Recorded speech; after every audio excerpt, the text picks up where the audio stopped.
Hello, and welcome to another week of the Abuse Cartoons live stream. So, a little bit different camera, so the lighting is different from week to week. It seems like it's always a bit different. Sorry, and it's the weird angle. Sorry about that. All right, So, just getting back into it. Busy morning, so I posted the video of my morning. So I did some quick shopping and shipping from Japan. So hopefully, hopefully a package will arrive this week. It's pretty fast from Japan, but in the U.S. I know the mail gets really slow, and that they reduced a bunch of the delivery centers and everything. The postal service is a lot more sparse now in the U.S. I've noticed that just anybody sending me anything from the U.S. takes forever now. I think I get Christmas cards in mid-January sometimes. So it's it's definitely slow, just like Photoshop. Yeah, no, very cool. Yeah, I'm looking forward to his reaction. The box is a mix of good and bad, so there's that's all relative.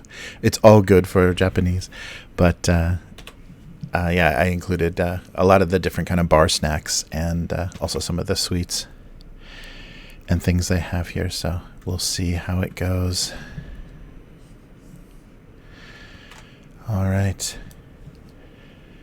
Hey, Square Buddy. Yeah, good. Glad you liked the video. Yeah, I wanted to show off the little adventure.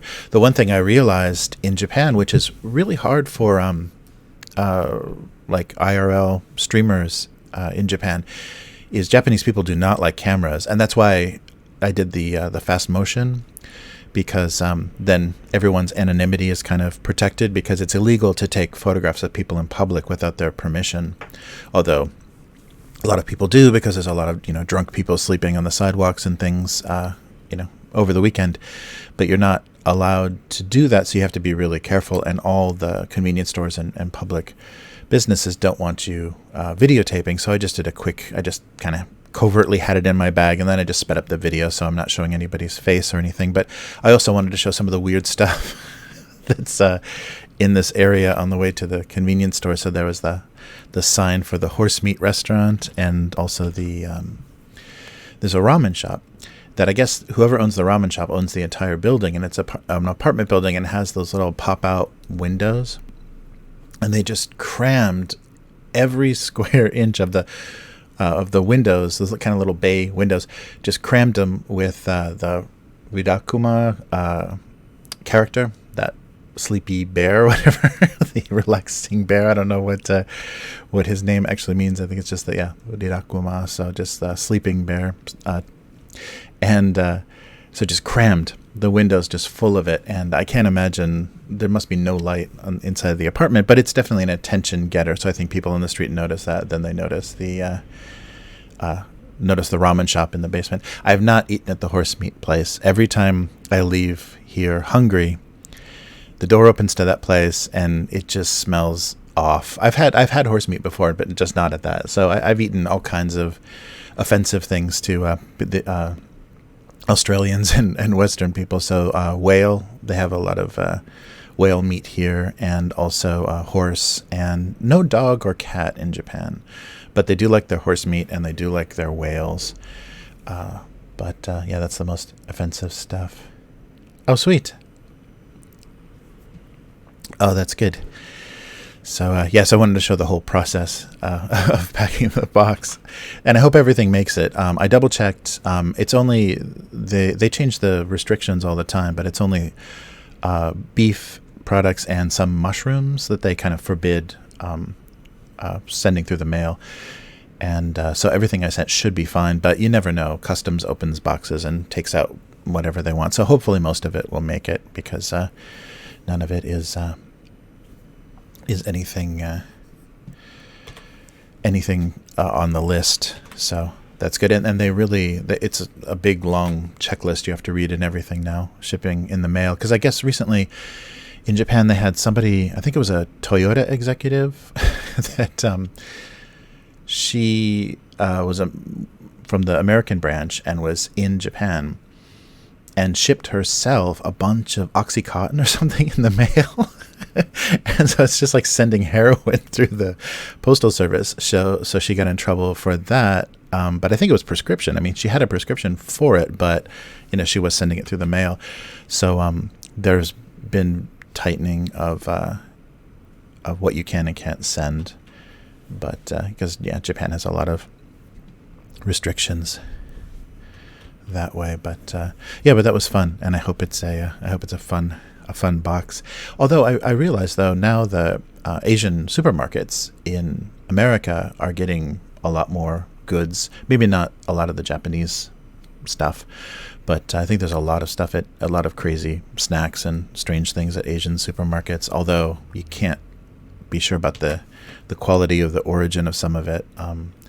But I remember in Los Angeles, the 99 Ranch was the Chinese grocery store. They had a big Japanese food section, and of course a lot of Chinese vegetables and things. But so I think it's getting more and more common. And I know the 100 yen shop, the kind of dollar store in Japan, Daiso, is at least on the West Coast, so you can get a lot of the cheap chopsticks and Japanese cookware and stuff in the U.S. now for $1.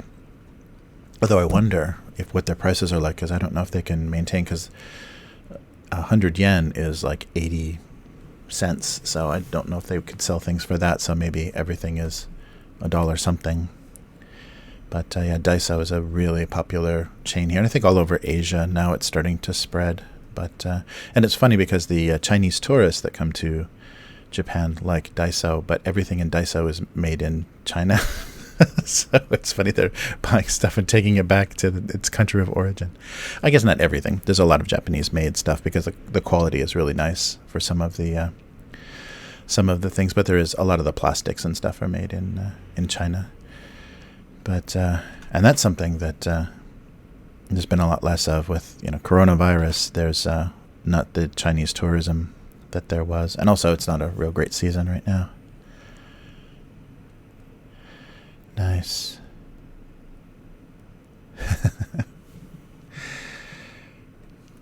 Excellent. Yeah, so that's that's a big change. But yeah, so hopefully that'll be fun. And I sent my book as well of cartoons, so I thought that would be a good chance to do that. Of course, I made the box heavier, but some snacks and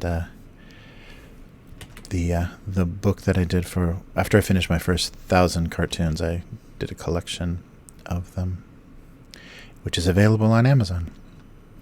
It's a self-published. I did it through Lulu Press, so it's a self-curated, self-published collection.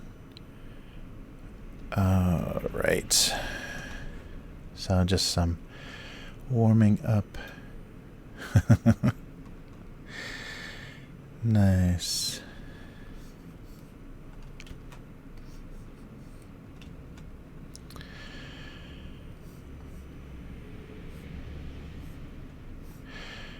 Yeah, the dollar stores, the 100 yen shops in Japan, there's a couple of different branches. Oh, thank you. Thanks for the subscription, Twidix. I'm amazed by all the excellent. Hey, Panic at the Floor, thank you for subscribing. I think that's all running through the so Streamlabs should be running, and I should be both on Twitch and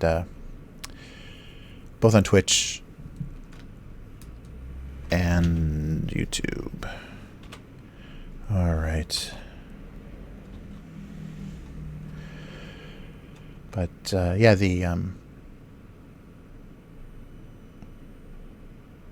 oh, cool. Yeah, the convenience stores, the 100 yen stores here are pretty amazing. They have a lot of pretty decent stuff, which is surprising. So for some of the hobby stuff that I do and everything, it's very easy to get like cheap paint brushes and all kinds of containers and stuff, as well as like foam board, and there's a crazy amount of stuff at the at those 100 yen shops, and it's all 100 yen. And some of it, though, is kind of a scam because they just take, you know, a common package of something and break it down to into a very small unit. So things like glue or rubber bands or whatever are broken down so that you're actually paying probably more if you would buy them at just a hardware store or whatever.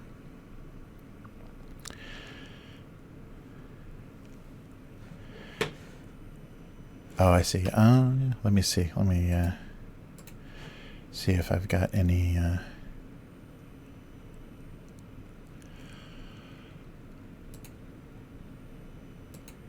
Let's see if that works. There we go.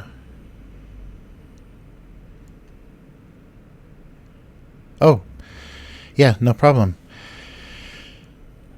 Oh, the outside cam is just my outside window behind me. It's just the street view behind me.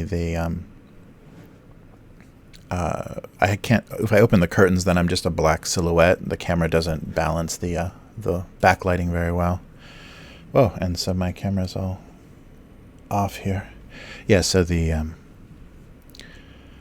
through those curtains that's what you would see. But if I open the windows, then I'm just going to be a shadow. So I didn't do that. But yeah, so that's just right outside. And if you watch the shopping video, you can kind of see, like, I'm just on the second floor, so you can see what the street view and everything is. This is kind of a cheap restaurant area. This is where a lot of, like, businessmen go and get cheap grilled steak and beef and stuff. And horse meat. Yeah, right next door is a ramen shop and then a horse meat restaurant on the other side. And so, yeah, you smell that not quite delicious smell of horse meat every time they open the door to that place. But I'm surprised the restaurants in this area, most of them don't last for more than a year. There's really heavy turnover because there's a lot of competition. And but that place has been here for maybe 7 years now.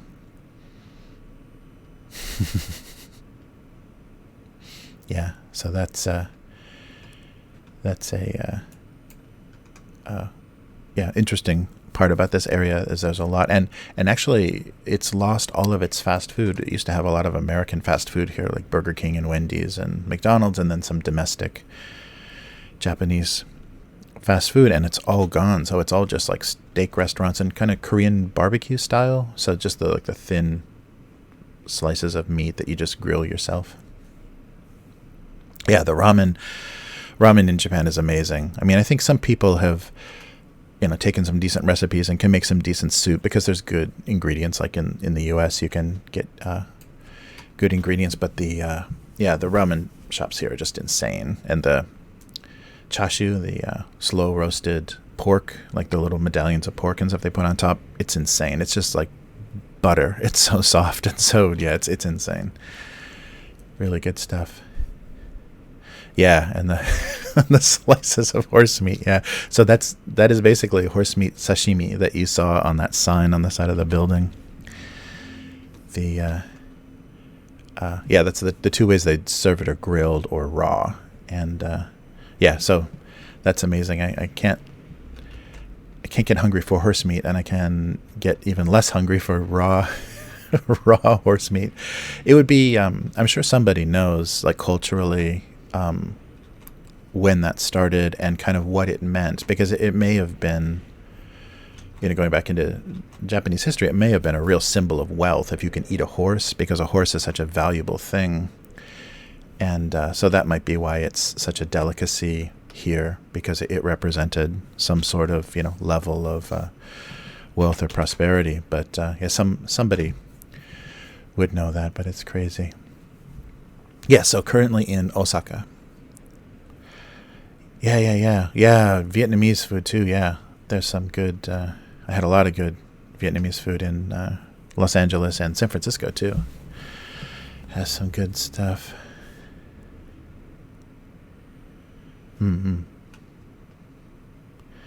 Yeah, so that video is Osaka, kind of the central part of Osaka. Not very glamorous part, but the the place where all the businessmen eat a cheap meal, or not a cheap meal. Yeah, they just eat a group meal. But there's not a lot of cheap restaurants in Japan.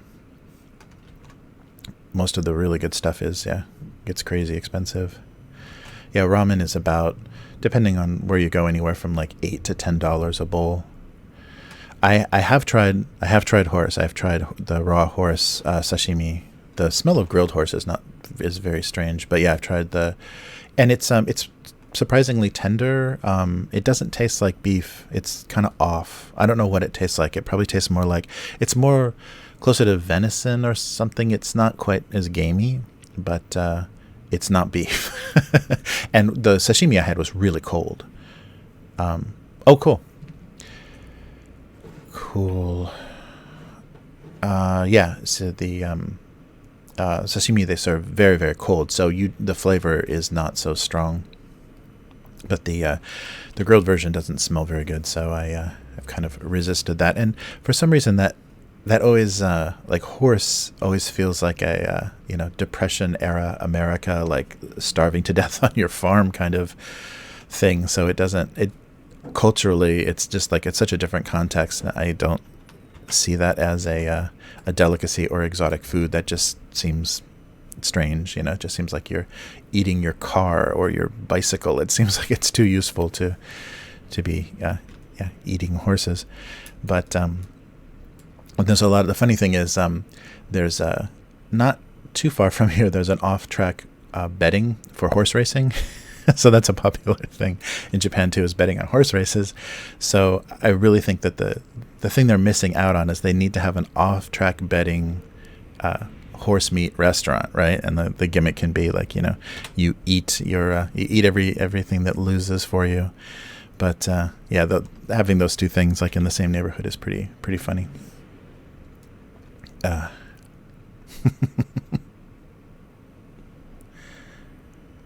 Yeah. I've gotten pretty brave here. I've had a lot of crazy food. Especially there's one sushi restaurant, one small local sushi restaurant that they do like octopus brains and all kinds of like liver and stuff from different seafood, and a lot of really crazy stuff.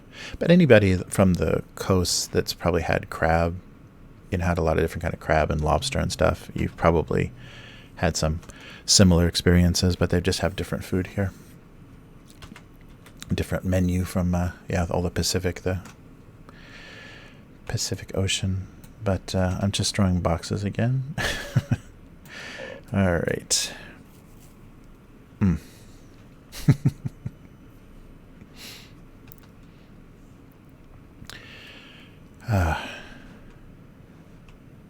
Yeah, and the surprising thing, there are some areas with some taller buildings, but for the most part, the bigger cities in Japan do not have, like Manhattan-style areas of, skyscrapers. There's in Tokyo, they have some areas where they have larger buildings, but not so much. So they don't have the skyline here that they do in a lot of foreign cities, and it's mostly because of earthquake.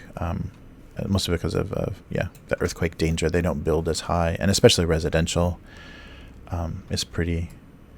The apartment buildings don't get so tall, but it feels different. It feels you don't get the scale, or you don't understand the scale of the city. If it doesn't have the huge buildings, you think it's not that major a city, but the population of the major cities in Japan is crazy. Population density, and that's why all the worry about the coronavirus and flu and everything here is because there's so many people so much closer together that things spread a lot easier. The number of people per square mile has got to be crazy compared to the US.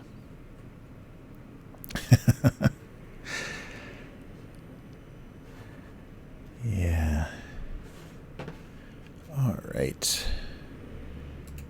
Yeah, I got to figure out how to set up mods for the chat. I would definitely appreciate some help with that, and I haven't done that before through YouTube, so I'll need to take a look, or maybe I'll take a look and see if anybody knows. Let me know what I can do to give people some mod privileges so I can try to get some drawing done. That's what I'm supposed to be doing, and failing miserably. All right. There we go. Alright, so a series of boxes. Okay, so we just had Valentine's Day in Japan, and I think I talked before about in Japan, Valentine's Day is kind of reverse Valentine's. They unsuccessfully tried to import it, and men just didn't buy expensive chocolate for women because there's a different like level of expectation and a different guys can get away with doing a lot less, and you don't have to wine and dine so aggressively. It's a very different feel. It's a very, it's a man's world in Japan. They kind of call the shots. So the thing that men will do is aggressively compete for status. So jobs so go to the best universities and get a job at a very famous company, and then that guarantees you kind of your pick of the dating pool. So that's a very Japanese style thing. So guys don't try very hard, although I think it's changing a little bit because of the competition from Korean guys. Drawing equipment. So I'm using a Cintiq. It's an older Cintiq, the 24-inch touch, and just drawing straight into Photoshop. So so the stylus is just the Wacom, the standard Wacom stylus. I did put a they have several different textures for the tips. I put a felt tip on the because I used to draw this with Sharpie, so I put the felt tip on the stylus to give me a little bit more of that texture and that feel, so there's a little more drag on the surface. And I didn't put there are coatings and surfaces like film you can get for the Cintiq to give you a different texture, give you more paper-like texture, but I'm just drawing on the bare screen with the felt tip on the stylus. And it's just Photoshop, and I don't do anything. So it used to be that I drew on paper, scanned it, and then put it into Photoshop. And then once scanners started to be this dodgy thing, and Photoshop stopped letting you do the acquire. I forget what that was. The Twain acquire. Operate the scanning software through Photoshop and then load it directly in. Load the results directly into Photoshop. Now everybody has like this third-party software you have to use, and you create, files that then you have to open. So as soon as that stuff started happening, I just thought about just going completely digital because of that two-step slows things down enough that it wasn't worth it. And so I think that probably pushed a lot of people, animators and everything. Cool. Steel panel. Oh, thank you. Thanks for the help with the mod. So that's that's good. All right. Sorry, just a second. I'll be looking up and doing nothing for a minute here.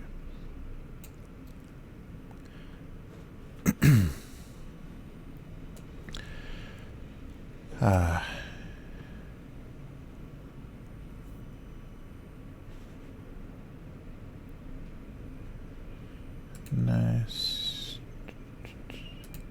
There we go. So many places I haven't even looked. Oh, sweet. Okay. Nice. And just add through there. All right. Okay, cool. Thank you, FaxHub. I appreciate it. Yeah, that's cool. I haven't, especially with the changes that I've been making, I haven't been keeping up with what YouTube's been doing, and then especially after all the COPPA stuff and everything. And then, did that affect YouTube? That thing that happened in California now, where you have to do more disclosure about the any data collection or whatever. That's fun. Very cool. All right. So if anybody is a regular watcher, I think I did see someone volunteer for help. But if anyone's going to be on and wants to help out with some modding, I would appreciate appreciate that.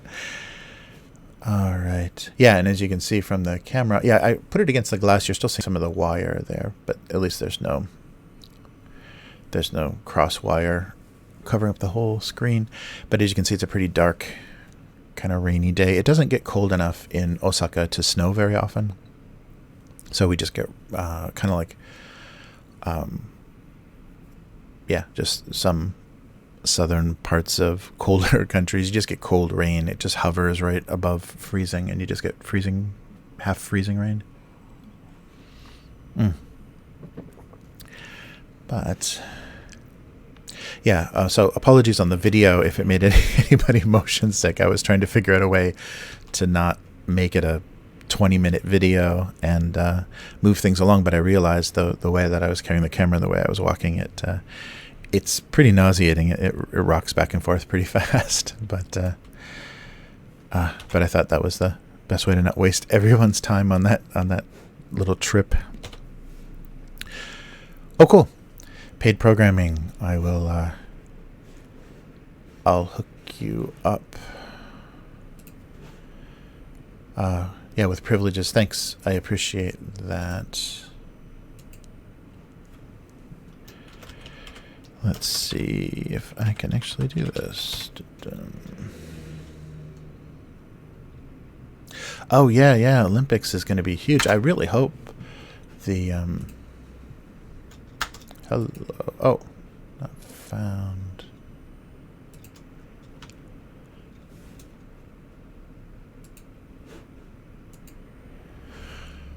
Let me see. Yeah, I really hope... the Olympics go okay this year, because we have no idea how long the corona thing is hanging around, and it may make some people worried about visiting Asia in general, because I think just a lot of people are worried. Oh, I'm putting your username in. It's saying paid programming. It's saying no matching user found for YouTube. Is there a different... Do I need to put an email address or something? Sorry. I apologize for this amateur shit show, but oh, cool. Thank you, Ultraviolet. Yeah, sorry. I know it's getting late there. I was I was making the video and things got delayed today, so usually I try to be on earlier to not make it so terrible your time. But yeah, thanks for watching. All right, yeah, and everything's everything's in archive. All the previous stuff is in archive if you want that in the background sometime. All right. Yeah, let's see. All right. So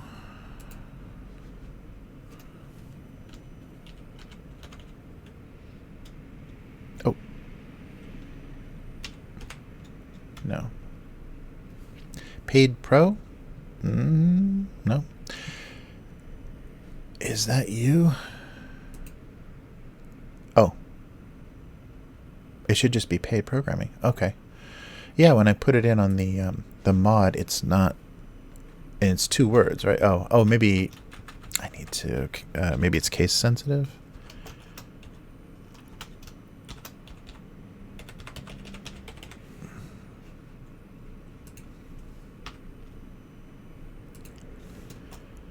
Yeah, it's still telling me no.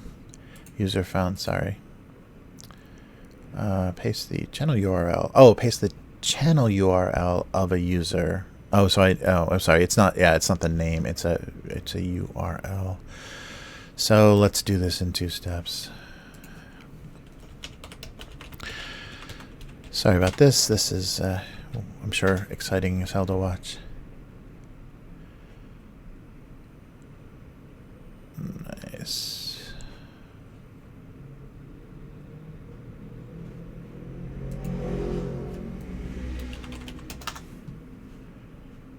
All right.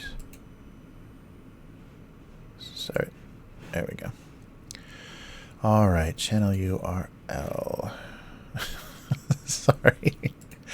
Oh, this is so sad.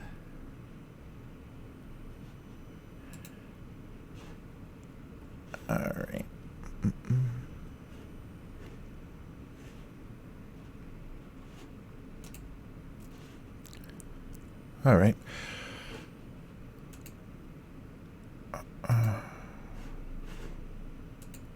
Cool.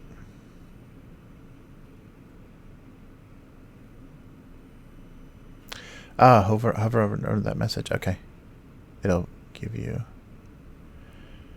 Gotcha. Sorry. I'm really. Apologies for this. There. Okay, there's the 3 dots. All right, I gotcha. There it is. Jesus. Yeah, it's right there. Thank you. It's right there on the little sub menu. All right. So paid programming, you're set up for mod. So thank you for thank you for that.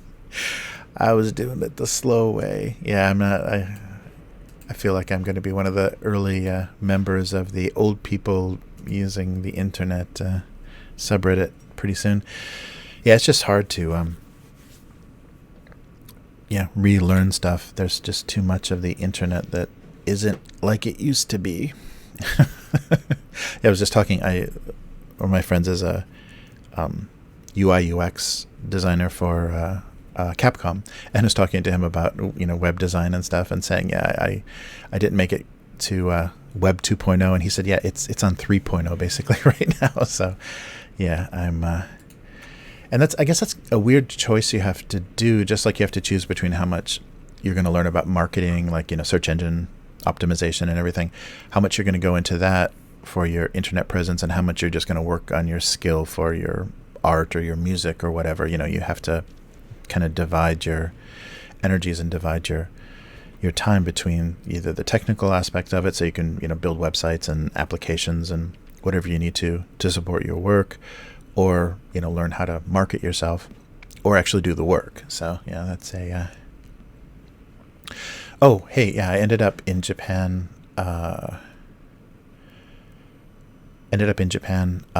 just because lived in Los Angeles for 10 years, met my wife on a trip to Tokyo, and then we lived in LA for 2 years together. She really liked it, but she doesn't drive. She doesn't have a driver's license. And in Los Angeles, that is a huge handicap. And then when it came time to have kids, Los Angeles is just not a great place to have kids, because they spend a lot of time in the car, and there's just a lot of bizarre. I've just noticed the kids, like San Francisco kids, LA kids, are just numb. And I'm apologies if anybody if anybody fits in that category. I'm not being critical, but it's just like you see so much and you're exposed to so much so early that you just get kind of numbed out by everything, and there's just a lot of crap. So so when we decided to have kids, then thought Japan would be the best place. And I think, as I talked about before, if you have a half kid, if you have a mixed race kid, so half Japanese kid, if they don't grow up in Japan, they will always be a foreigner, even if they want to, go back to their roots, or kind of, see what their Japanese half of their culture is like. They're always going to be treated like a foreigner and a visitor. If they grow up in Japan, they can easily visit their American side or their, European side, and be more welcome and be more accepted, as long as they speak the language and kind of, understand the culture. But it's really hard to go the other way. So I know, like Japanese Americans or people raising their kids in the U.S. that are half Japanese, trying to teach them kanji and teach them, even just the culture and manners of Japan. You can't learn that outside of the country. So you'll come here and just feel weird for people, and you won't be able to have the same kind of close relationships. And your family, even though they're your family, they're, distant relatives, they will just always treat you a little, kind of keep you a little bit at a distance. And it's real heartbreaking, especially for, I think, Japanese Americans. If their parents kind of lost the language, they didn't ever learn the language, but they are full Japanese, but they were, born in the U.S. And then they come here and want to really experience, like, everyone looks like me. This is my culture. This is my home. And they're treated like an outsider. They're treated like a stranger. And it's really heartbreaking for a lot of people. And I think and Japanese is not, nice.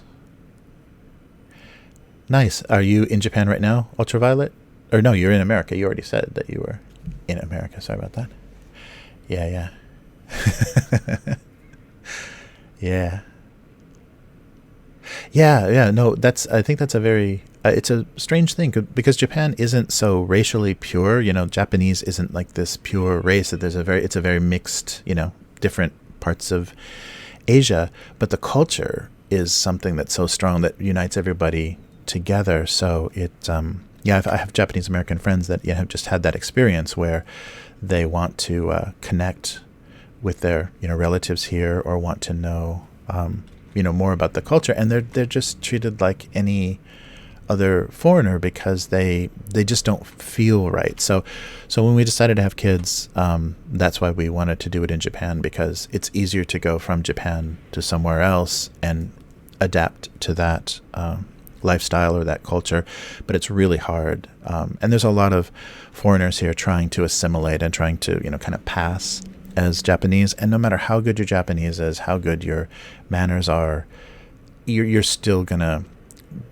not move right, or not just have you're gonna make too much eye contact or do something in a very subtle way that's too aggressive, and will and people will notice. And I mostly mean like older people. I think a lot of younger people don't get so offended. Oh, nice. In Detroit, yeah. Yeah, a lot of people don't get so offended by it, and kind of it's attractive that kind of westernized style is attractive to younger people. So some people think that's very appealing and interesting, but your older relatives and things are going to just notice, yeah, you're outside, and it's a strange thing because also that makes you gaijin, and so gaijin is, there's kind of an assumption, oh, you're European, you're Western European if you're a foreigner here. That just that word kind of implies that, but there are way more Asian foreigners, and East Indian and African. I mean, there's way more foreigners that are non-Western European here, but still for Japanese that word foreigner means European tourist or European student or European English teacher. So yeah, it's a funny thing. Yeah. It's an interesting situation, and so I didn't want my my daughter to have that experience. And also, my wife's family is all in Osaka, all in this area, so it's nice because my family is scattered all over the U.S., so it's very hard to. It's a lot of plane tickets or a lot of driving to visit and keep in touch with everybody. So her family was more easy to stay connected with and more centralized. So and I really enjoy, and that's the that's the strange thing, is I don't mind the outsider status, because I never, I don't know, it doesn't bother me. I know some people that extended stay here to work or whatever, sometimes they do get really bothered that they're never completely accepted or anything. And I don't know, it's just, I guess that's always been my condition or my feeling. I never felt like I fit into, like, when I had a house in the suburbs or when I was a student in Chicago or whatever, never quite felt like I was fitting into any of my categories or types of the what I was supposed to be. So it kind of works okay here, and it's really nice for artwork and stuff because I can stay kind of observational and removed.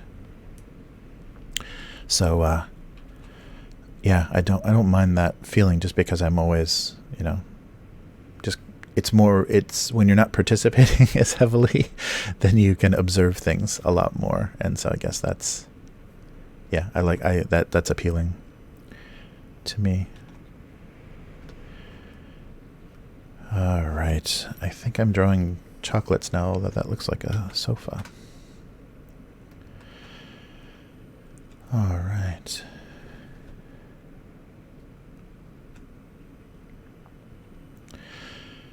Nice. So is your family, Ultraviolet, is your family from Detroit? Settled in the area, you're going to school, or how'd you end up in the great state of Michigan?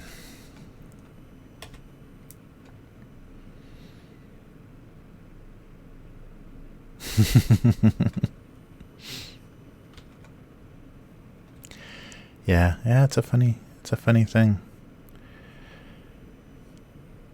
Yeah, I first noticed that when I was in high school, my last year of high school, I was a homestay, foreign exchange, I think they called it back then, uh, homestay student in Sweden, and I noticed the outsider thing being comfortable, even back at that time, and it was just I despised the high school that I was going to so much that I kind of finished early, but instead of going to university, I just did the foreign exchange thing, and I was behind on all my language requirements unless I wanted to go to Spain, and so I just opted for Sweden because there was no language requirement because they English as a second language is taught pretty early.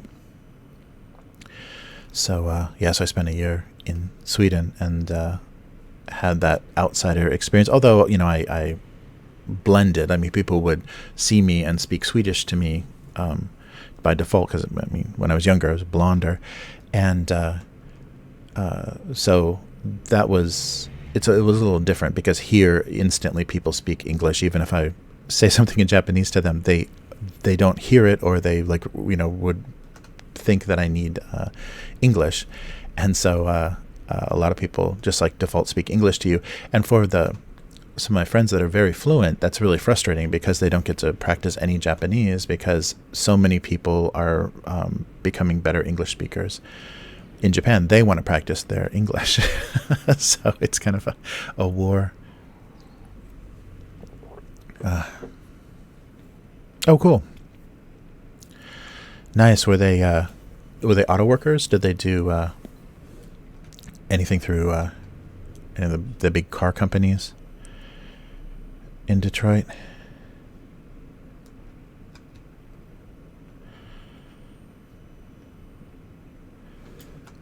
Oh, that's cool. All right. So I think this scale is going to get a little wacky. But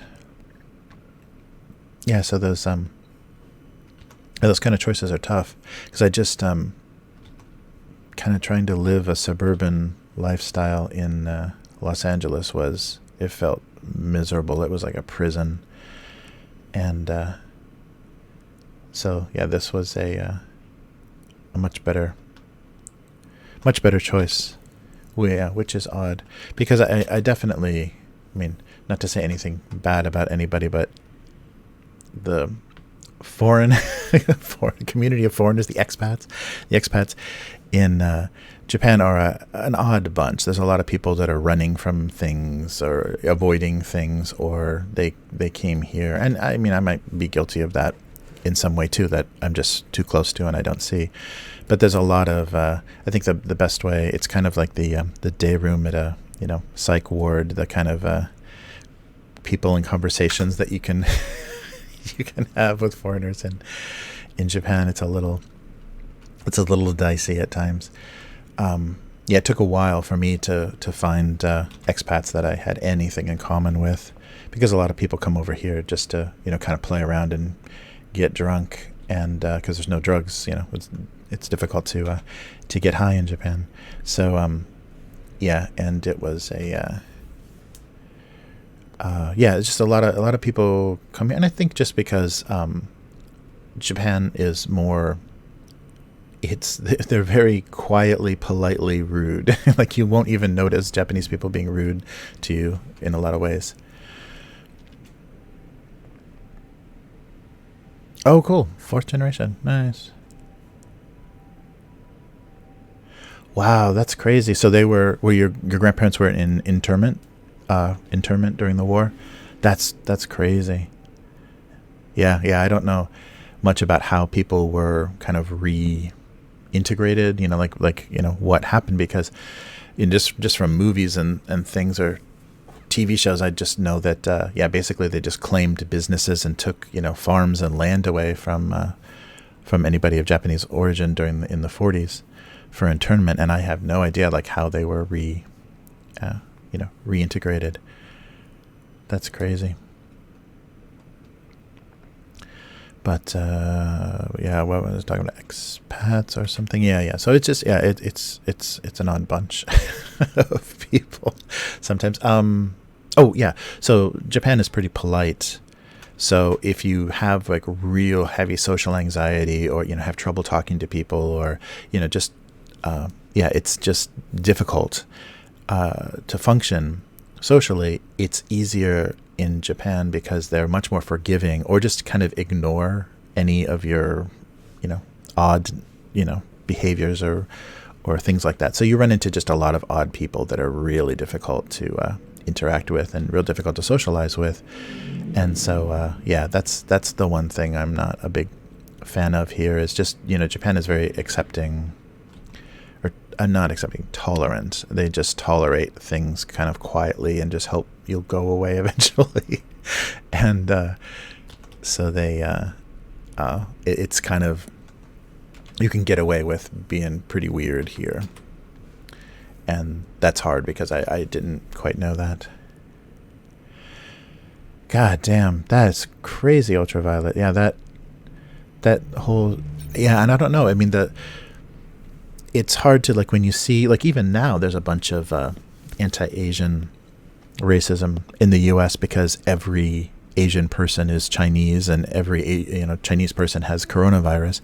So there's a lot of kind of racist behavior, and people, just all the ugliness is coming out. And so when you think about that, and think about at that time, like the paranoia, and just how the propaganda in the U.S. to fight the war in the Pacific, how they dehumanized, Japanese, and, were like, to make them the enemy, they had to make them less human, or else people would be too sympathetic and would not have gone along with all the terrible stuff that happened during the wartime.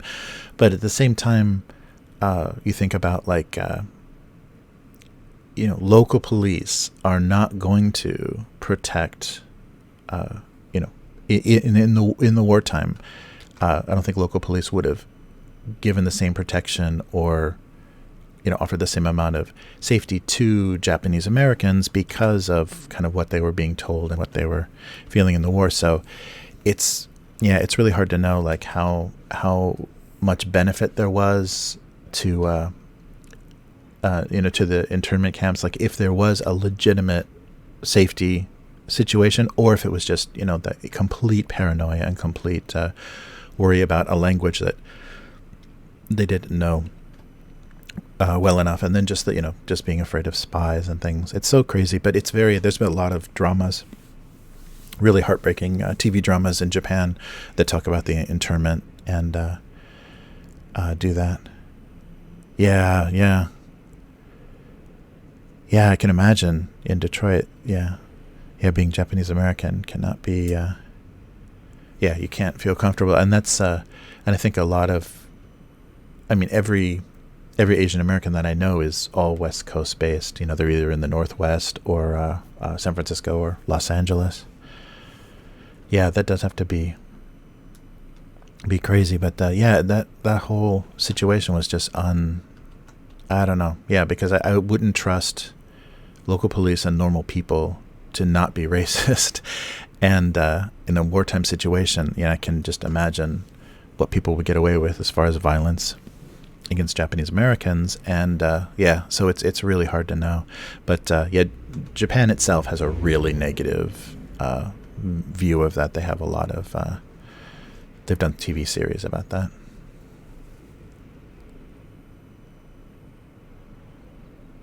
Yeah, that's probably true. Yeah, and I think America, except like turn of the century, America, has only their racism against Asians has been limited to being afraid of like the wealthy people buying property, wealthy Chinese people mostly, I guess, buying property in San Francisco and stuff. I know there were laws against in Los Angeles too. I think there's specifically laws against maybe Jewish and Asian people owning property, like that existed until like the 30s or something. It was like insane. how long like super racist laws existed. I may be way off on that, but I remember in Los Angeles hearing something about that. But yeah, it's crazy. Yeah. I think the Asian American communities are really strong on the West Coast, and then they have a lot more access. There's Korean, Chinese, Japanese television on the local broadcast television, and then cable channels. There's a ton of language stuff, so you can really live in California immersed in a lot of Asian culture. And if you're a recent immigrant, it's a easier transition because you can have some things from home. All right. Oh, that's what I keep doing. There it is. I finally figured out the language thing. Yeah, if I Control and Shift are switching my language settings on Windows. I'm doing that all the time while I'm drawing, and I should probably change that at some point, because that's why I'm always getting switched, because the Japanese keyboard is most of the same, because you're basically typing in Romaji, using Roman characters to type in the kind of katakana spelling of Japanese, and then you select, then you get a menu that then you can choose the kanji from. So the Japanese keyboard and American keyboard look very similar, but there's just a few annoying key placement differences that make it really hard to use to switch between the languages. So your typing is a lot slower on Japanese keyboard. Oh yeah. Well, thanks, man. Thanks for watching, Ultraviolet, and hang in there. That's crazy, and it was good. It was good to hear your situation. But take it easy. All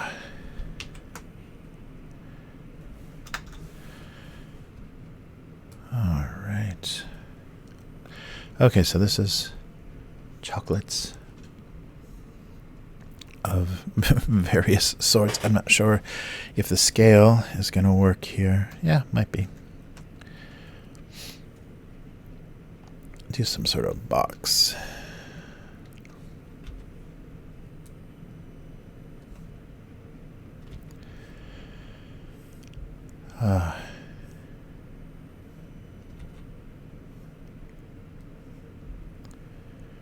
Okay, this is not what I need to do. All right. Something I don't want to do something off the edge. The scale is a little bit funny. All right. So, there we go.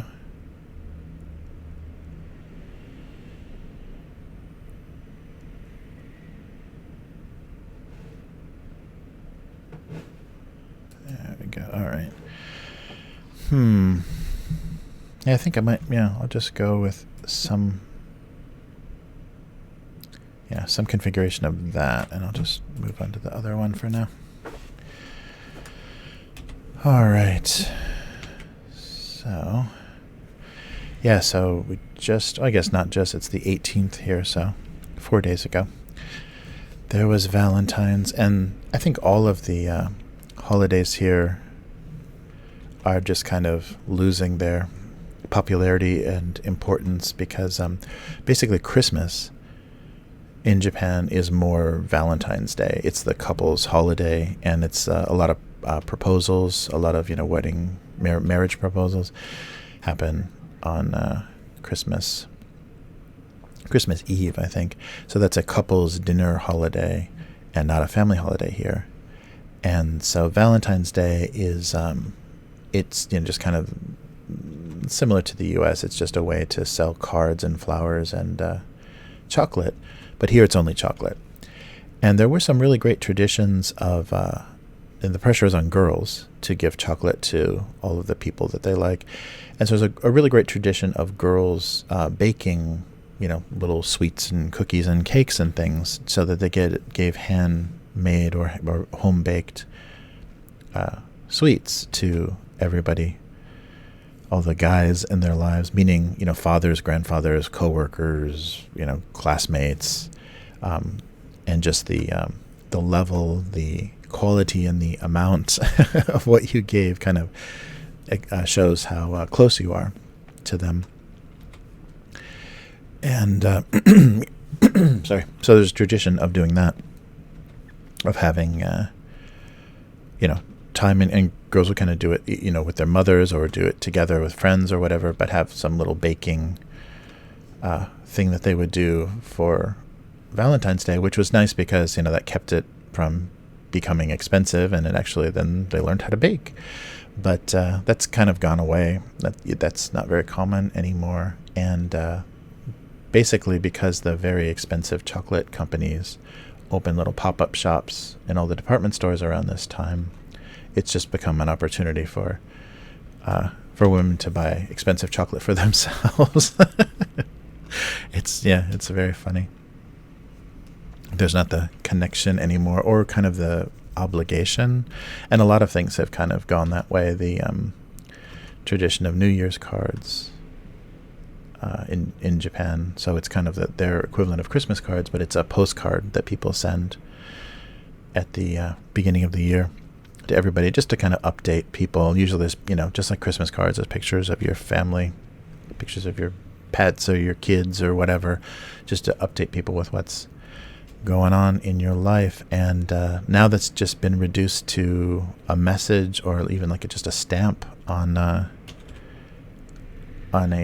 social network or a chat app or something like Line or WhatsApp or whatever, just a little quick message.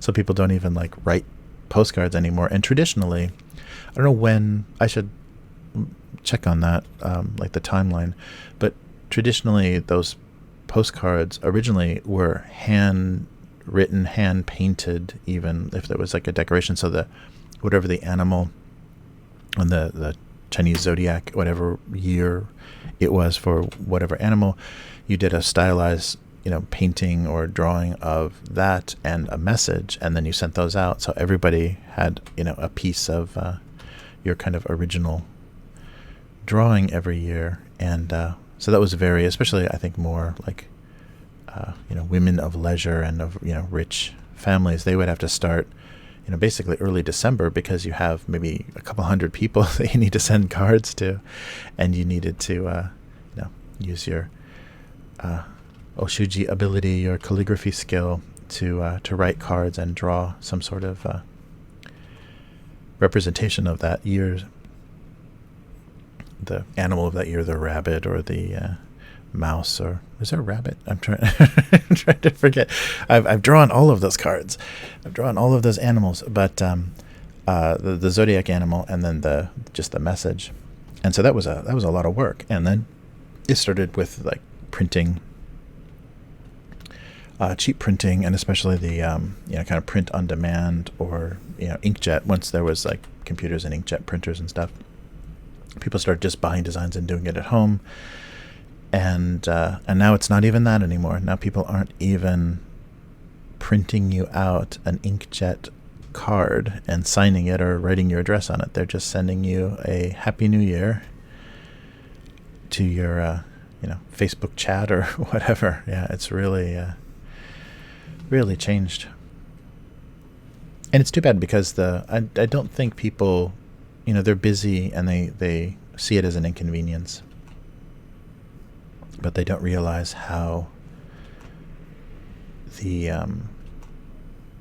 that gesture, that effort that you spend like means a lot. And even though it feels like it's too much work for no tangible results, just that reconnecting, having a cultural obligation to reconnect with family and friends like every year is it does a lot. It does a lot socially, because it's really easy to get out of touch with people. And I don't think I don't know. I mean, I guess expectations have changed. So if you just are sending people photos and they're just watching your Facebook. Maybe they feel connected enough to you. I know that that's changing a lot. There's a lot of Facebook relatives that you never interact with, but they know exactly what you're doing because they're watching your social media. So, yeah, I don't know. But it just seems like those cultural traditions need you to put in that time, or else it's just gone. And the what we're left with, email and chat and Skype is not the same, and it just kind of alters the intimacy of your relationship. But who knows? Maybe that's where we're headed. But I noticed that a lot here. There's a lot of tradition and a lot of obligation, especially with gift giving. There's a lot of, for business or just any interaction, you have to give a gift and then they have to give a gift back. So there's a lot of very complicated customs involved with gift giving. And the really interesting thing that with wrapped gifts here is that you do not open a gift in front of somebody. Like it's traditionally, people don't do that. I think it's happening more often now when people are giving each other gifts at Starbucks or whatever. They don't respect that so much. But that was a strange thing to get used to, because you'd give somebody a present and they would just put it in their bag, or they'd be like, "Thank you," and just like stick it behind them. Like, oh, okay, so you're not going to open that?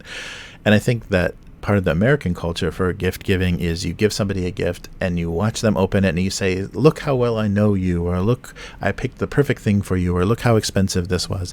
You want to see their reaction, and part of your motivation for giving a gift is that interaction, and you being able to express something about your connection to that person, and have it reinforced, or what's the word I'm looking for? Kind of verified. That's not it. But by their reaction to opening it. But you don't do that here.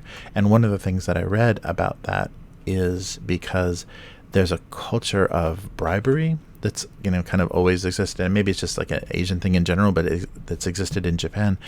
And so if you're going to include a bribe, if you're going to include cash or something inside of a gift, because you don't pass money to people.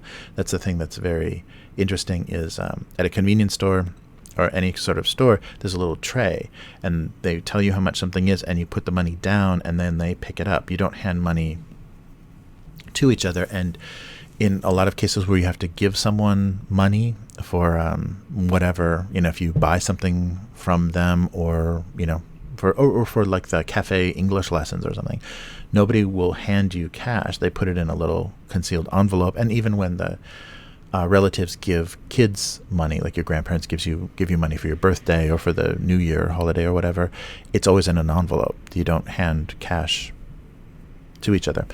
And that, I read, came from a kind of bribery tradition where that is only, drug dealers and kind of low-level prostitutes and criminals are going to be handling cash and handing it back and forth, and counting cash in view and having that be a very visible thing. So you need to hide cash and the amount of it, and often if you're going to give somebody money, you write how much it is inside the envelope when you give it to them.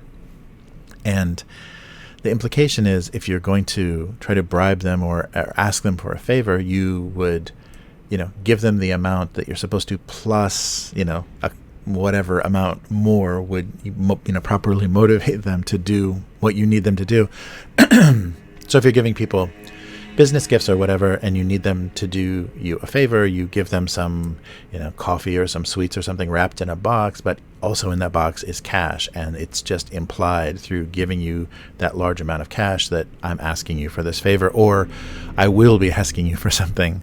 And so it's kind of a bribery culture that existed, that the gift giving custom here still reproduces, even though I don't think that's, how things function, because you can move money electronically. But that is a kind of remnant of how things functioned on kind of, higher levels, business to business, family to family, you needed someone to do something for you, and you bribed them in, under the cover or in the guise of an innocent gift exchange. So I thought that was interesting, that difference in the custom, because, for Americans, especially, Christmas and birthday gifts, you want somebody to open it right in front of you, and nobody does that here, or it's very difficult to get someone to do that here. Sorry. Okay, I don't mind. I'm drawing these little pads of butter. I don't know. Let's see. Oh, so I've lived in Japan for about 10 years. Yeah, just because my daughter will be 10 this year, so 10 years. Yeah, we moved here to have kids. Yeah, so it's crazy. But so I don't. And within that time, I've seen a lot of stuff change. So like the things I'm talking about, like the cultural changes, or how the holidays are less celebrated and things. I've actually seen that. Like when I was first here, there was so many people celebrating Valentine's Day, going out to dinner on Christmas Eve as a couple, a lot of the more traditional things, and it just is kind of going away. But I also, witnessed the rise of the iPhone when I was here. That was a really surprising thing, because I first started to see like one or two people with a smartphone, because the flip phone, what they call the garake, the keitai is the Japanese word for smartphone, or cell phone, and the flip phone is so popular, and the kind of 12 button, the number pad kind of 12 button system for inputting text, for inputting Japanese into the phone is really popular, and people are very, very fast using that input system. So the smartphone gives you an option to have any kind of keyboard. It's not a mechanical keyboard, so it can have any kind of virtual keyboard or digital keyboard, whatever. And so when Apple released the iPhone, they did the same kind of thing they did everywhere. They only gave it to one carrier, and it was like the number 3 carrier in Japan, so not popular, and it kind of forced people, if you wanted an iPhone, it forced people to change their cell phone carrier in the most case. And so it was I thought there was no way that Apple would succeed, because a lot of Motorola and Nokia and a lot of foreign companies had tried to have success in Japan. But the Sony and Sharp and NEC, Panasonic, the Japanese electronics companies dominated the cell phone business, because they knew exactly, what the customers wanted. And if you got a foreign phone, there was some, things that weren't useful, or things that were just, you had to get used to because they were opposite, or, very different from what you were used to, or what the kind of Japanese standard was. So on the train, I would see the occasional iPhone, and thought, it's just not going to happen. It's not going to be as popular here as it ended up, being in America. But I was completely wrong. And I think, because Apple stayed, they did the 2 sizes of phones, and they stayed with the small screen size. So very convenient, very good for the Japanese hands size. So that made it much more competitive. And then just the brand, I think the brand, just like Starbucks did well in Japan, which is very strange. But Apple did well as kind of a luxury brand, or a just desirable brand. And then the software was, adapted well enough that people could do the same sorts of, fast communication and everything that they could with their, actual flip phone. And it just took over. And then just suddenly the whole trend, because basically when cell phones were out, train in Japan is just people holding onto straps just with their face in their phone, and that's like super common image. And so I never thought that people would switch, even though the screens on the flip phones and inputting with keys is very labor intensive and a little not so easy to do, and smartphones have so much nicer screens, richer experience. It's just the feedback for like entering text is not as satisfying, I guess. But yeah, it just took over. Just like suddenly, it seemed like within a year, everybody had an iPhone, and so then all of the cell phone carriers, the exclusivity was over, and then all the cell phone carriers could carry iPhones, and that was it. It was just all over Japan. So it's like, yeah, probably much higher, I would say, than other countries. It seems like iPhones, people are just super default iPhone here, and that was really surprising. So I really didn't think they would have that success, but there were just some things that aligned. I think the brand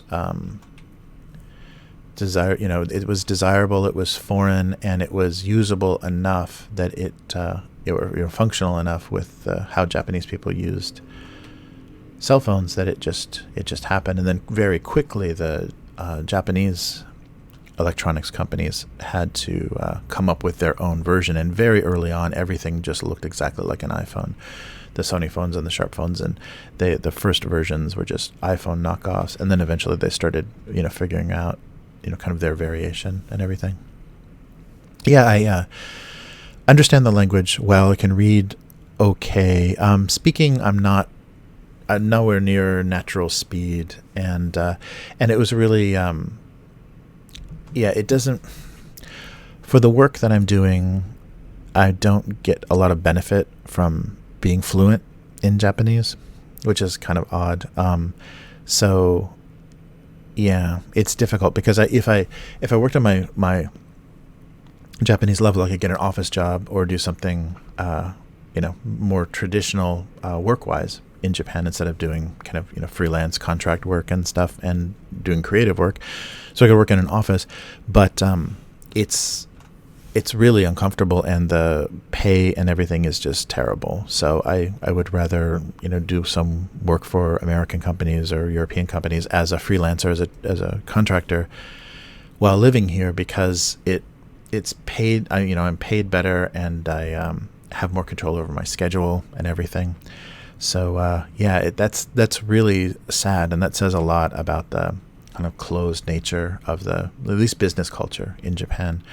Is that it's hard to break in and hard to do well. The best situation to be in, as far as like being corporate in Japan, is being transferred, being an international company, being transferred from your branch, your office, to a Japanese office. So be coming in to an international company as a foreigner, because going into work for Sharp or Panasonic or just a big brand Japanese company on a corporate level is not great, and they kind of have little ghettoized areas of offices where the foreigners work and stuff. And if you're not like an import exporter doing something where you're being bilingual is very valuable or a necessity in the job, it's just miserable. It's a very weird kind of closed culture, and anything that I've looked at as far as getting into working a 9-to-5 job here, there's nothing appealing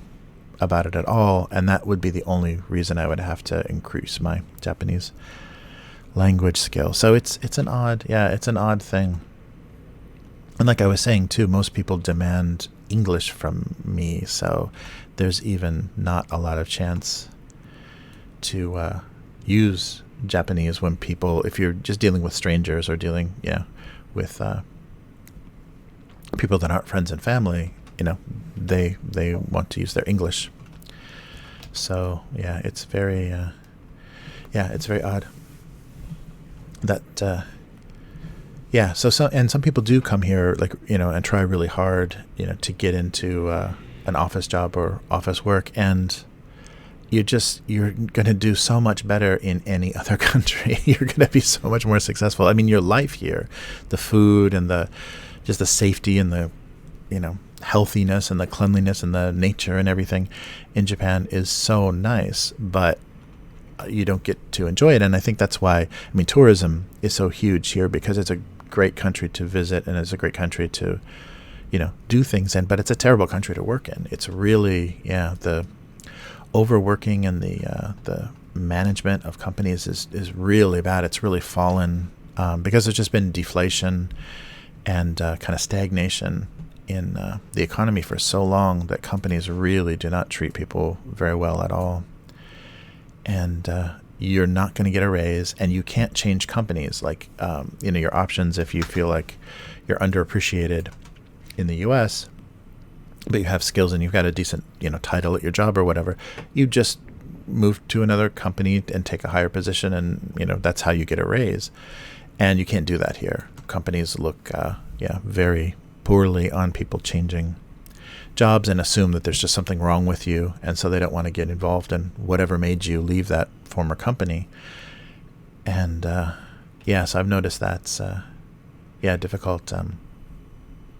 It's a difficult situation here, and I've always worked and have done most of my stuff has not been salary. It's all been contract and freelance throughout my career, and that's just been the most comfortable situation, because I hate once you get into an office, all the office politics and your kind of social obligations to do things. And it's really, really bad in Japan. The office parties and office dinners and drinking and stuff, it's not an obligation. You can't refuse to do these work social events. And some places it's very, very regular, and so you spend a lot of time with people that you have to work with all day, and then you have to drink with all night. So I noticed a lot of people that I've met, a lot of younger Japanese that don't like to drink or can't drink very heavily. It's torture for them, because they'll go out and it's not quite as bad as what I've heard Chinese business socializing is like, but you're forced pretty hard to drink, and it's insulting if you don't drink or you look weak. So people are just pounding as much alcohol as they can, and in a lot of cases where people can't handle it, they get it's pretty physically demanding, and they want to refuse, but they can't. It's part of the kind of the social obligation of your work, and it will mean you don't get promotions, and things will not be as good for you if you're not socializing with your boss or your manager at the nomikai, the drinking parties. But some people love that culture, and there's some men that never get home before midnight on weekdays because they have an obligation. My boss said we have to go out drinking every night. So some people like that lifestyle. They basically come home, eat a late dinner, take a bath, and go to bed, and that's the extent of their interaction with their families. Yeah.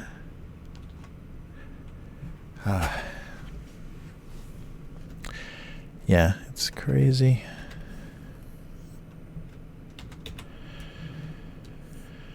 All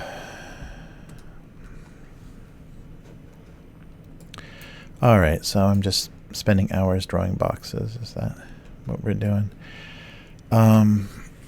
Yeah, I was trying to get some idea. I think I'm just going to go with chocolates for this, and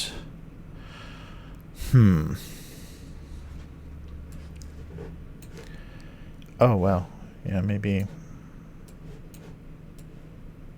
yeah, none of this quite works.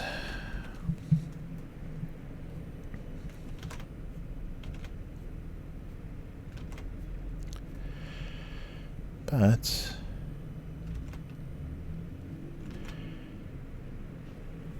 all right.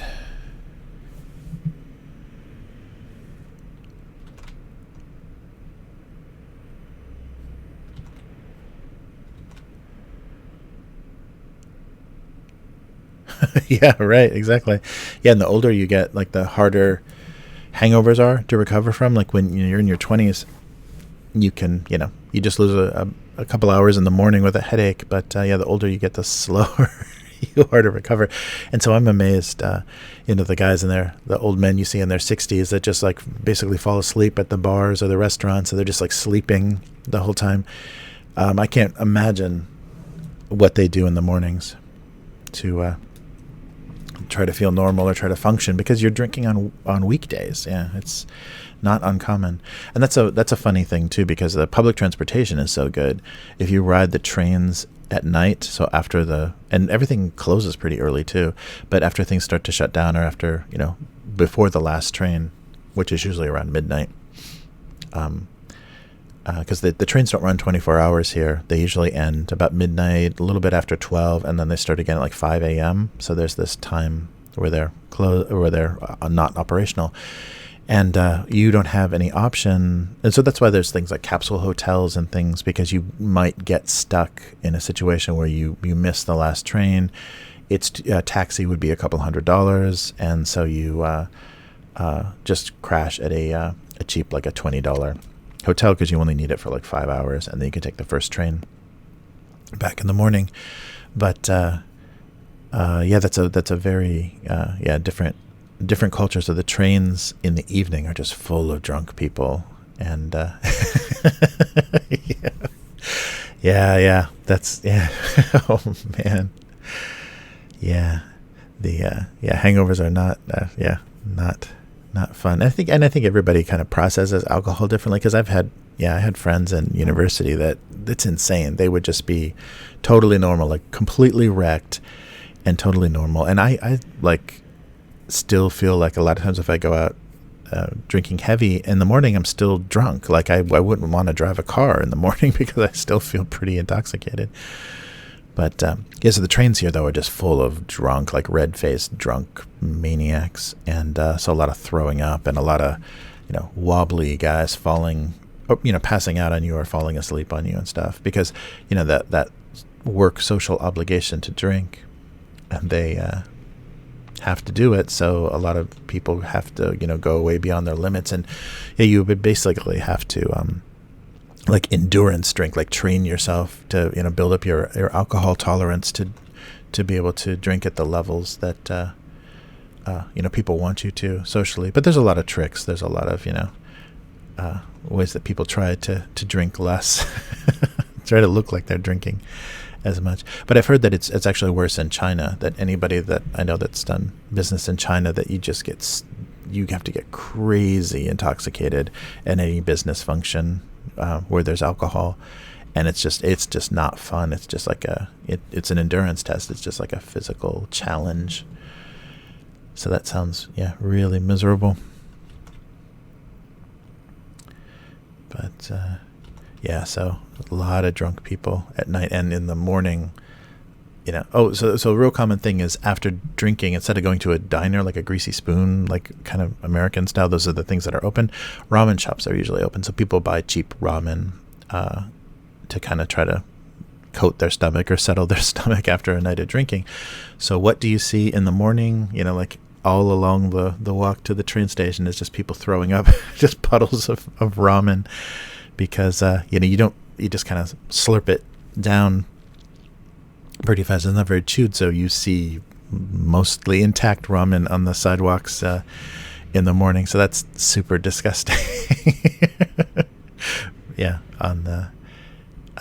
On the walk you'll see a lot of people, because I don't know why that's socially acceptable, just to like throw up on the sidewalk. Everything else is so clean here, but people will just throw up wherever they have to, wherever they feel sick. They'll just kind of lose it. So you'll see the little patches of people's overindulgence. It's just the worst when it happens on the train.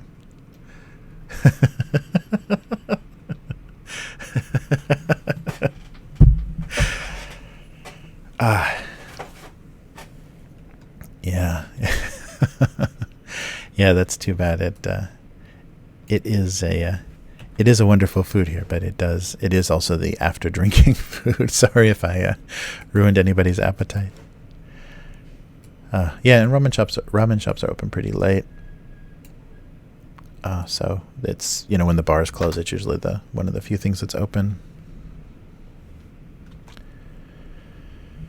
All right. So get rid of some of this.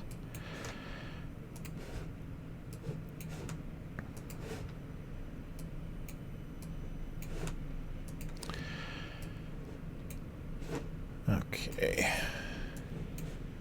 Yeah. I think I'll just do a strange electronics thing. Oof. Yeah, maybe that's not gonna work. Yeah, maybe. But yeah, so now, after Valentine's Day is the beginning of allergy season. So the yellow cedar trees, what they call the hinoki here, which is a kind of a, like cedar.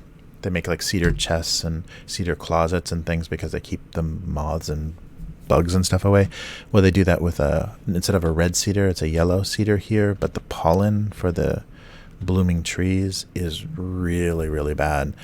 And so it's like I think the number 1 or 2 like top selling medication or prescription drugs in Japan. It's all allergy medicine. So and after the war, to kind of what is it? What is it? Not repopulate, to cover everything that was burnt away, from the bombing and all the things that happened in Japan. They planted the yellow cedar trees, which have really crazy, very irritating pollen, and it was one of the maybe cheaper trees and maybe more functional, useful trees because they use it for a lot of building. So they replanted a lot of lost forest and trees with yellow cedar, but it made the allergy seasons, starting in the 50s, really, really terrible here.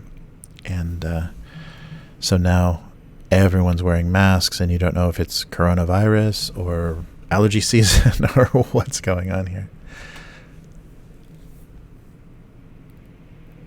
Oh, 3D. No, I have not. Is it the is it like do you mean like the hot plastic where you can actually like draw? It's like it's like the feed for a 3D printer, except it's in a pen and you kind of can draw three-dimensionally and create like a plastic form? Or do you mean like, is it something digital? Wow, 3D art pen. That sounds cool. Yeah, because I've seen people draw like they do plastic, or maybe it's resin. It's like UV sensitive resin, and they'll draw with that. They'll have like a pen they can squeeze resin out and they'll freeze it with a UV light. Yeah, plastic or ABS. Right. Yeah, so kind of like a 3D. Yeah, the head of a 3D printer, the 3D printer kind of thing. That's cool. Yeah, definitely. Yeah, there's cheap 3D printers here, and I think definitely like pens like that. That would be really cool because I do some miniature war gaming and things, so I always am trying to find ways to do interesting stuff for basing for miniatures. And so I was thinking about that because you could do like interesting water effects or plant effects or energy type effects with ABS plastic and stuff. So that would be really cool. Yeah, I've seen those, but I haven't ever played with one. But it looks really fun. But yeah, I've seen people do also with that like UV resin do some really cool effects. But I think that stuff's pretty toxic, though. I think ABS is much better to work with. That's very cool.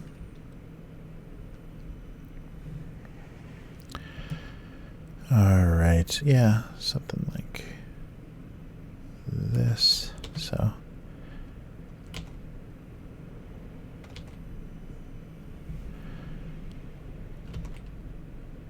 there we go. Yes, yeah. Not so much Age of Sigmar, but yeah, 40K. I've got a Death Guard army and I just got I got the starter box for Sisters of Battle, so I might do a sister and AdMech, Adeptus Mechanicus army. So I was so I've got AdMech and Death Guard and some other kind of random stuff because we play some Kill Team here. So I've got a couple of different. I've got a Death Watch Kill Team and Orc Kill Team. So just the smaller amounts of of minis. But yeah. So the Warhammer scene, they just got Warhammer stores here, maybe like 3 years ago. Warhammer retail stores actually came, so it was all third party. Previous to that, it was all third party shops, which didn't really have great discounts or anything. But yeah, Warhammer came, and that changed things a lot. I think that raised the popularity, and plus, the bad thing is the prices are insane. I still buy a lot of stuff on eBay. Buy new stuff on eBay or from online retailers because there's kind of a built-in idiot tax or kind of luxury tax in Japan. So the Warhammer prices are ridiculous. You're paying like an extra 20%, and then plus the now 10% tax here. But Warhammer's getting really popular here. So there's a lot of people to play with, and there's a Kansai is the kind of western part of Japan, so that includes Kyoto and Osaka and Kobe, and there's kind of organized tournaments and stuff here for that. So yeah, that was really fun. That was something that I wasn't into when I was younger, so it was cool to come here and see how much like miniature wargaming there was. So yeah, very fun stuff. Oh yeah, as far as 3D printers, Anycubic has really cheap. They do free shipping to Japan, and Anycubic does both the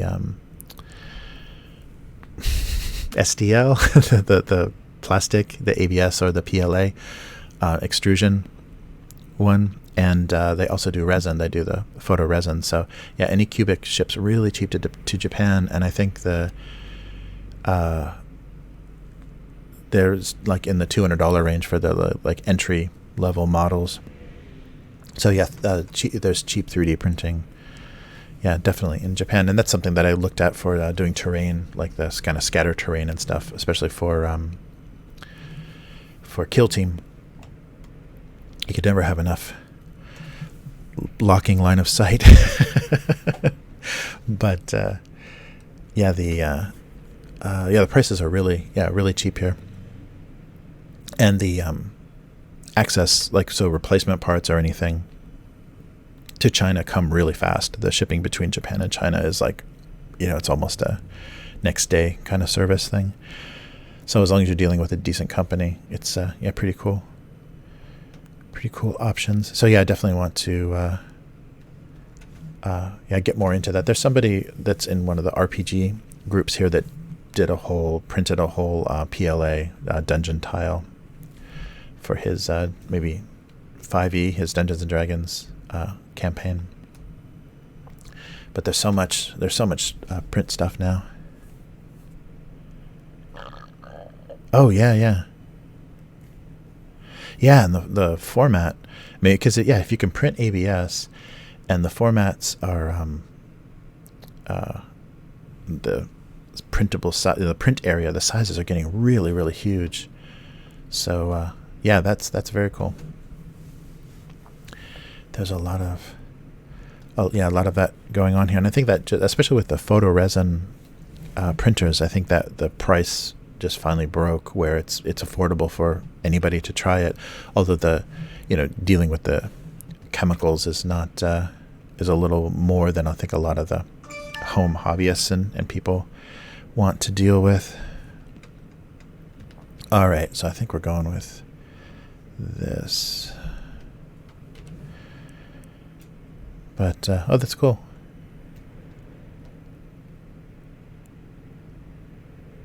Yeah, very cool. Yeah, I think the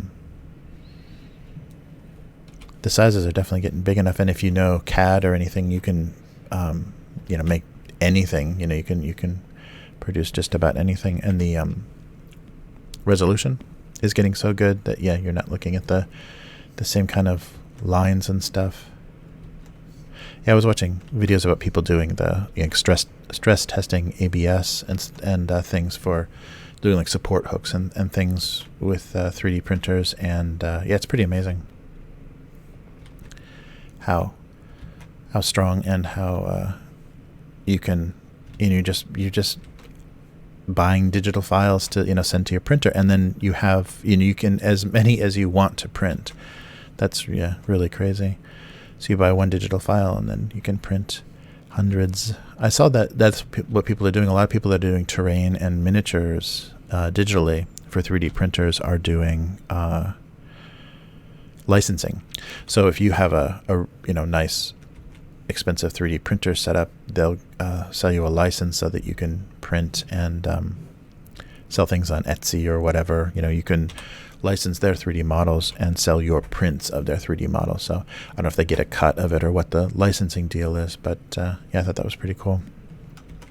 We're already at that stage where you can basically just be a 3D artist and then have people sell physical, copies of your 3D art that then you get a cut of. Yeah, it's crazy. That's a really cool thing.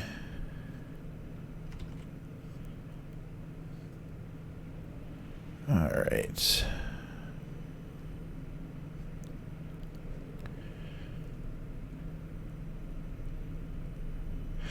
Oh yeah, I don't think so. As far as at least what I've seen, everything is still pretty cloudy. You can get there's plastics and resins that you can if you put an LED light behind them or whatever, they'll glow, or the light will radiate through the whole plastic, but they're not clear. Yeah, they don't have something perfectly clear like you can get in plastic injection molds and stuff. Yeah, they don't do that yet. It's got to be close though. I mean, I'm definitely not up on the latest thing, but yeah, it has to be getting close because there's so many different materials. Because they'll put like metallic powder or wood powder and stuff into PLA to give you all kinds of different textures and kind of simulate different types of materials, interesting metallics and natural wood looking PLA. So they've got to be getting close. Yeah, but I haven't seen anything that's perfectly clear yet. Everything I've seen for doing lighting or anything is still it looks frosted or kind of foggy. What is this? Yeah, maybe just I'm getting the angle wrong here.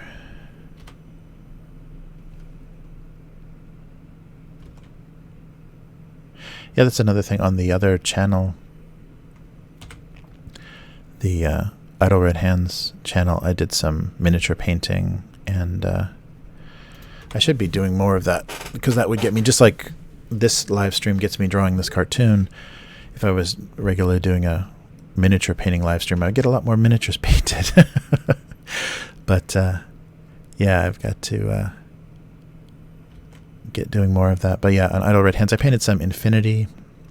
That was more than a year ago, I think. So, but I painted some of my Pan Oceana, and I did a little bit that when I was doing the Death Watch Kill Team. I painted. I think I did a stream of those, but that went very poorly. I just didn't have the paints I needed and the brushes I needed, but I was on stream, so I just kept going. But yeah, I'm trying to think what other. Oh, and I did just assembly of the other side, the Malifaux expansion, the more army-based strategy or larger scale, not skirmish-based, but more tactical version of Malifaux that Weird Games was doing. So I did assembly for not assembly, because they're pre-assembled. What am I talking about? What was I doing? I was just basing them. Yeah, I think I just did basing and just did a tutorial about straightening because they were using a weird plastic. So they're pre-assembled models, but they were using a different kind of plastic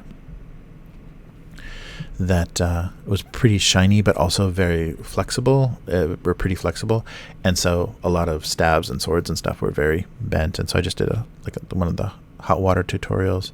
It worked okay. It worked amazingly at the time, but it didn't hold. So the plastic doesn't hold the shape. After I painted it, the kind of some of the bending came back. So that was very disappointing. Yeah, I'm not sure I'm a fan of that new plastic that they moved to. I think it saved them a lot as far as breakage. It doesn't break very easily, and if you dropped the miniatures on the floor, they would be fine compared to, like all the Games Workshop stuff you can snap off. I mean, so much of my Death Guard, I've had spikes and things snap off when I'm pulling my casualties off the table. Yeah, I've broken a lot of little tiny pieces. So that doesn't happen with that more flexible plastic, but it's a little bit harder to paint a based stuff or prime stuff and then let it sit for a little while, and then it was sat for a few months, and then I went back to paint it, and something had changed. The primer lost its tooth, so it wasn't grabbing. It wasn't grabbing the paint anymore, so that was really annoying. Something is odd about that plastic, just different, and I need to do more testing to figure out exactly why, how it has to be primed, or if it needs to be painted immediately, because it seemed like something, the primer absorbed something that then it lost its adhesion. So paint wasn't sticking to it. It was just like painting directly on the plastic. It was really strange. I think I'll just do something like this.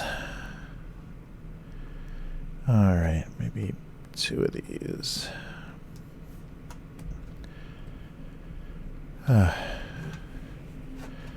But let's see here.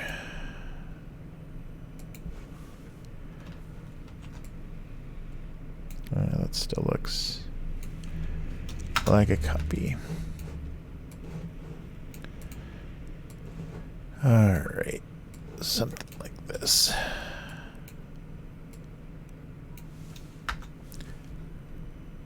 Yeah, I work with a couple of other guys here. Idle Red Hands is the channel on YouTube, so we post a lot of videos like game reviews and other stuff. Let me take a quick look see if I can find the channel URL.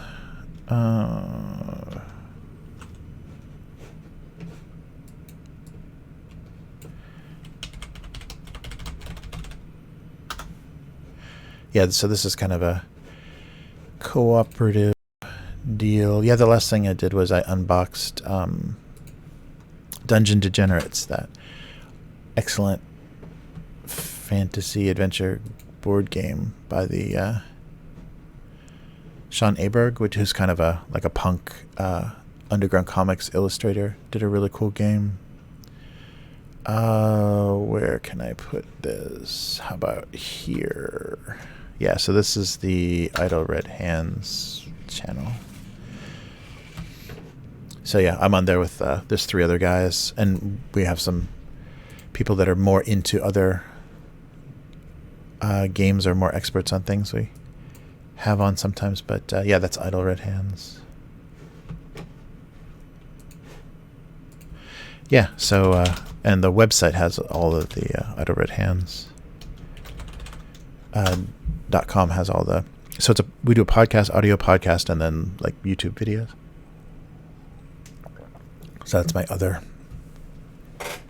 kind of online thing. But I've been doing this much longer. Yeah, but those guys, they'd already established, before I even got to Japan, they were already working on this podcast, but they were just doing it as an audio podcast. And then they all got married and had kids and got busy. And I just suggested, why don't we start doing YouTube and doing videos and live streaming and stuff. And so yeah, I kind of got brought it back to life because yeah, they'd stopped posting anything for about a year, and I was listening to their stuff, and then realized there was no more of it. And so help them resurrect it. Originally, I just wanted to do kind of producer role, just kind of be, behind the camera and do the editing and build the website and whatever. And everyone's just so busy that it ended up being on camera a lot more than I wanted to be. But it worked out okay. Yeah, so that's the other channel where I got stuff on. Yeah, and we did an unboxing of the Torg Isle box. So Torg is another kind of role-playing game. It's kind of a genre mashup role-playing game. And one of the guys got his Kickstarter. And so we opened that on stream, and I'm doing the final video for that soon. Okay. All right. So I think I've got these.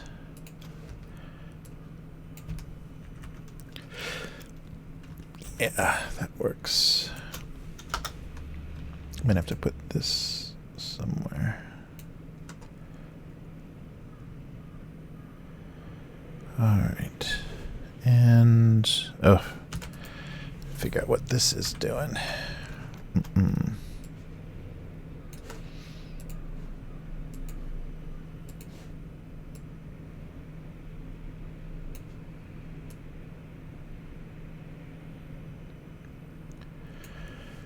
Let's see.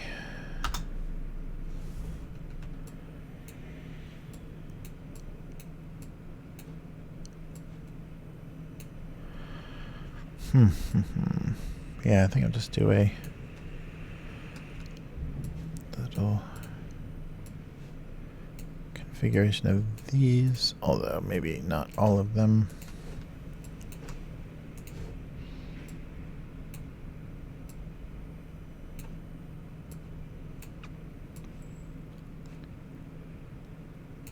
Yeah, they need to overlap, I think, for it to make much sense. So fill some of these.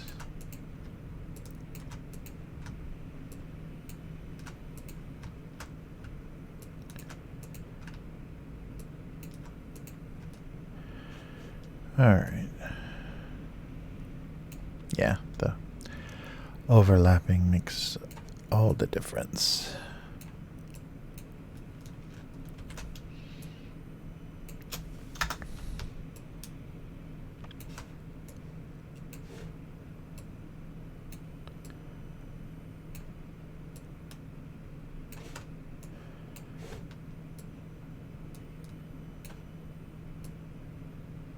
Okay, yeah, so something like this.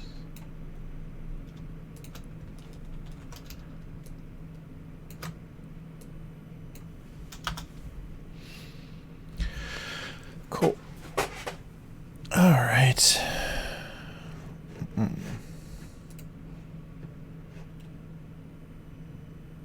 Oh, the brand of 3D printer, Anycubic.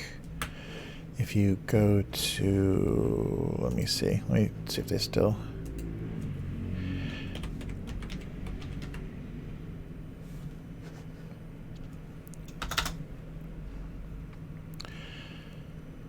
Yeah, these guys, they do decent quality, really cheap 3D printers. They have all I think the kind of cheapest entry level. Yeah, so some of the other hobby channels, they were sending, photoresin $239, $239. So pretty crazy cheap.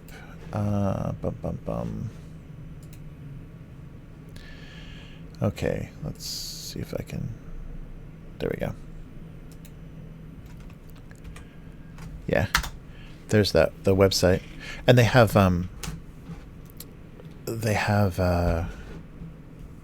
like seasonal sales and stuff. I think they had like a Halloween sale and stuff, so it might be worth if you're not in a hurry, it might be worth waiting, because you get like $50 off, or some extra, like they'll give you extra material or something. Like they occasionally have deals, but yeah, I think like the $239 for the resin, and $200 for the just the regular PLA. They're, what's it called? The Mega series? Come on. Ooh, they have a Mega X. Oh, sorry. I'm live streaming and I'm shopping at the same time. Yeah, there's a new, it looks like a new larger format. But yeah, any cubic. Yes, I've had friends that have a good results. Yeah, Photon S. Yeah,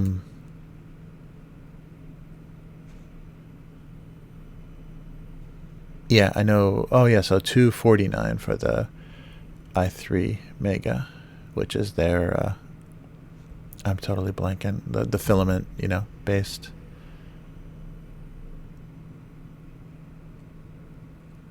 Yeah. Yeah, the FDM. Yeah, that's their cheap FDM printer, is the Mega series. So yes, so take a look. Yeah, I've got friends that have all bought from them, and it's, yeah, free shipping here, so it's hard to beat. But I think they have free shipping offers and things to the US too, or at least discounted. All right. Okay, so yeah, those are both drawn. So let me take a look at the comments from last time. Oh, nice. An Ender 3. Oh, excellent. Yeah, yeah. That's very cool. Yeah, what kind of stuff do you use it for, Plexus? Do you just print for any particular purpose, or just because yeah, a lot of people have like either practical applications or just kind of hobby stuff. That's very cool. Yeah, I think the Ender 3 and the Mega 3 are pretty, I mean, because a lot of the Chinese companies are just ripping each other's designs off, so I think they're pretty similar. They're pretty similar in design. Okay, so let me do my my cheap switch over here. All right, there we go. So a quick look at the comments. Something's weird with this window. Comments this week. Oh, nice. Oh, that's cool. Nice. Oh yeah, that's right, for RC. Yeah, that's got to be great. And there's got to be a huge amount of support for that too. For RC cars, that's crazy. All right. Okay, so here is last week. So they were one battery short of the best mix of classic rock, today's hits, and traffic on the fives. So old radio jokes. Okay, so one comment. Lots of pins though. Wow. I think there's an older crowd on Go Comics because my nostalgia jokes do well. But that was yesterday, and yesterday's gone. Ah, so depressing and true. All right.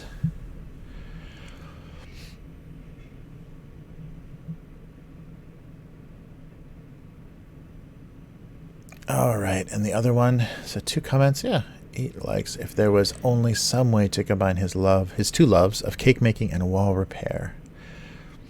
He could make a brick oven. There we go. Oh, and there's a reply. Excellent. All right. Okay, let's then take a look at some random stuff and see if there's any good insults. Ooh, this looks like it could be insulted. With some things you couldn't just flip a switch to fix them. I thought it was a doorknob at first. Ah, it's a fuse. Yeah, it's an old style fuse. I'm confused. I thought it was a doorknob. Shocking, right? Yeah, it's supposed to be a utility panel or fuse box. All right, it's 2012. Here's 2006. Look at this. Oh, wow. That's definitely drawn with a Sharpie that is soaking into the paper too much. Surprisingly, the Bayberry candle could even induce headaches in the other scented candles. No comment. All right, 2018. He gave them all a false sense of sweetness. Artificial sweetener. No comments. Uh-oh, pie joke. 2017. Oh boy, 5 comments. Autumn brought the inevitable showdown for pie supremacy between apple and pumpkin. In Texas, pecan is pronounced pecan, not pecan. Trounces them both. I was just going to say you forgot the pecan rhubarb. Oh, these animals. Pecan is my favorite. Repeat. Pecan. Oh, pecan, not pecan. Oh, I get it. I couldn't read his phonetic. Nice. Pecan pie. Yeah, I must live in the wrong... Well, Midwest is basically. Apple and pumpkin. That's funny. Pecan pie. That's got to be the South. All right. And one more. Oh, there's another old drawing. You can see the marker just soaking into that paper. He couldn't help thinking that he flopped when he should have flipped. No comments. Oh. One more comment. 2005. Yeah, there's some old marker drawings as well. Heat resistant did not meet insult proof. That's a classic. 2010. His message was far too corner dependent. Oh, poster jokes. Hey guys, I'm on a roll. The comments are always funnier. All right. Well, let's switch back to the drawing and do a little coloring. Yeah, there's a pretty... They don't have as much RC car stuff here, but Tamiya makes slot cars. Or they have, the cars that a lot of people race are slot cars. So there's slot car tracks in a lot of the toy stores and hobby stores in Japan. So the really big, kind of complicated, but the deep tracks where you're basically running in a little tunnel. But a lot of slot cars. But I guess there is Tamiya does everything, so I think they make RC cars as well. But I see car parts, but I think they're mostly for the slot cars. In Japan, they've got some funny older stuff that they stick to. Okay, probably get rid of all of this. And now a series of shades of brown.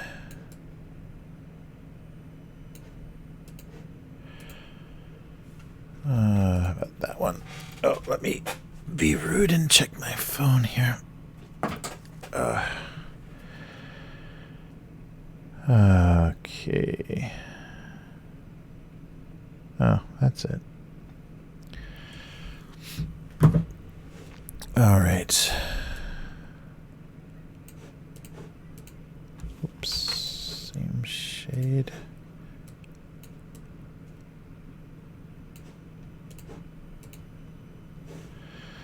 Yes, a series of shades of brown.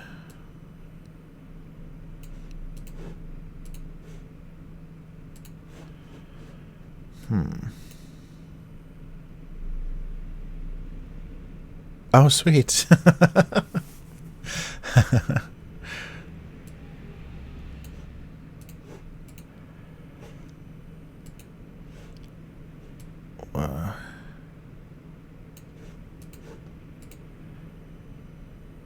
Okay, one more.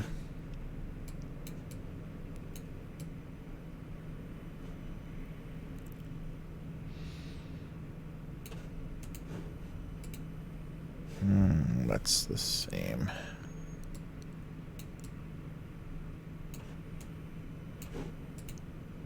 Okay, there we go. There's some variety.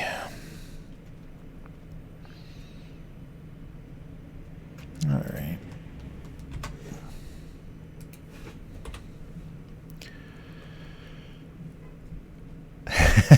Salted caramel. Excellent. Yeah, so that's all of the chocolate just left the stores because the holiday is over.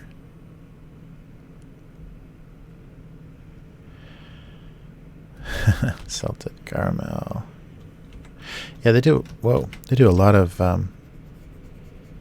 odd flavors to the Japanese candy companies. Try to do original stuff so they aren't competing as directly with the European chocolate. And so, yeah, they'll have some odd combinations. I can't think of anything off the top of my head, but yeah, I'm surprised the things they try. And Japanese sweets are always a different style, like less sweet. They're just not so sugary and not so rich. Yeah, compared to like European chocolates and things, they go much lighter. So yeah, basically anything you see here is going to be much less sweet than the American version. Even like, birthday cakes and things, they have a kind of different palate, which is nice. Being an adult, I don't want the super sweet thing anymore, and that's nice. Maybe sucks for kids, but it's nice to not be tortured with the super sweet desserts. But they have a lot of I think I've done some of the stuff on the convenience store segment. A lot of sweet beans and different tea flavors, the matcha and the brown tea, the roasted tea flavors of ice cream and sweets and things here. It's very different. I might have to do some super highlights on this stuff.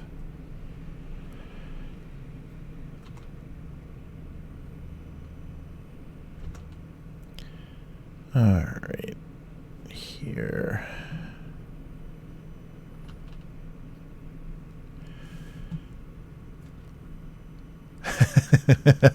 Nice. Yeah, that's very true. Yeah, they're clearing everything out.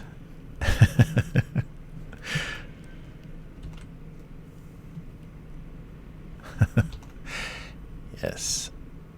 Excellent for the sweet tooth.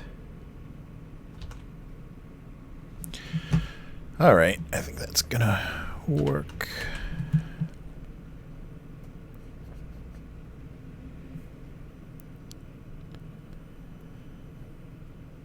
All right, and this just kind of puts them on the ground because they, yeah, I noticed I do a lot of falling or things floating in the air because then I don't put shadow, I don't have to make them look more solid like they're sitting on a surface. But just this little bit puts them in this space so much more, and they're not super accurate shadows, but I'm mostly just doing it for the dramatic effect.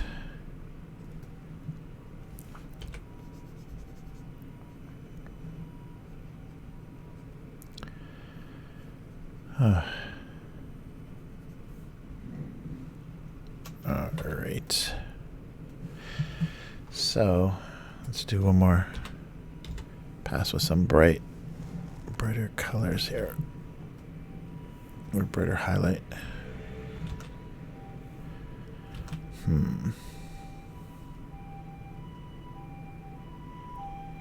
Oh, ambulance. Oh, there it goes. Just off a frame there.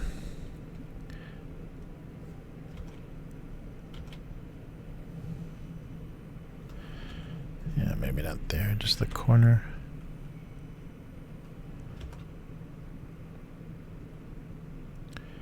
Yeah, just make them all a little shinier.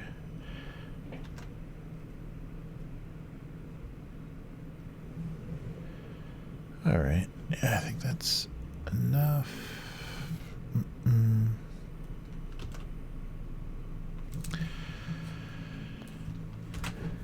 All right.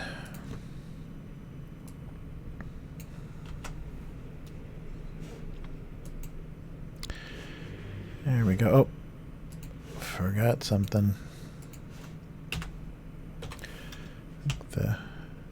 Oh yeah, my scale is crazy.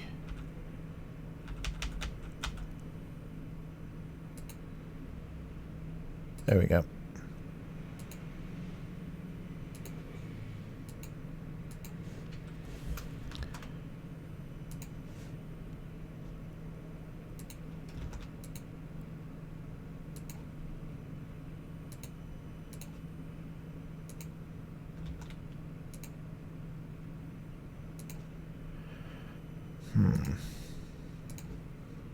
There we go. Chocolates. I think that works.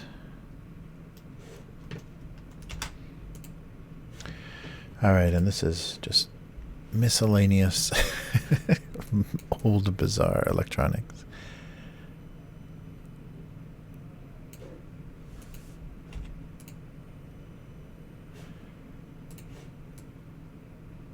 Forgot about that color of electronics. Yeah, oof.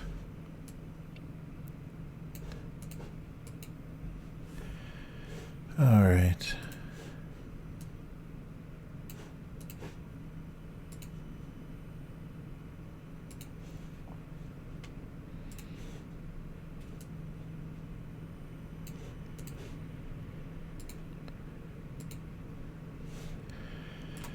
All right.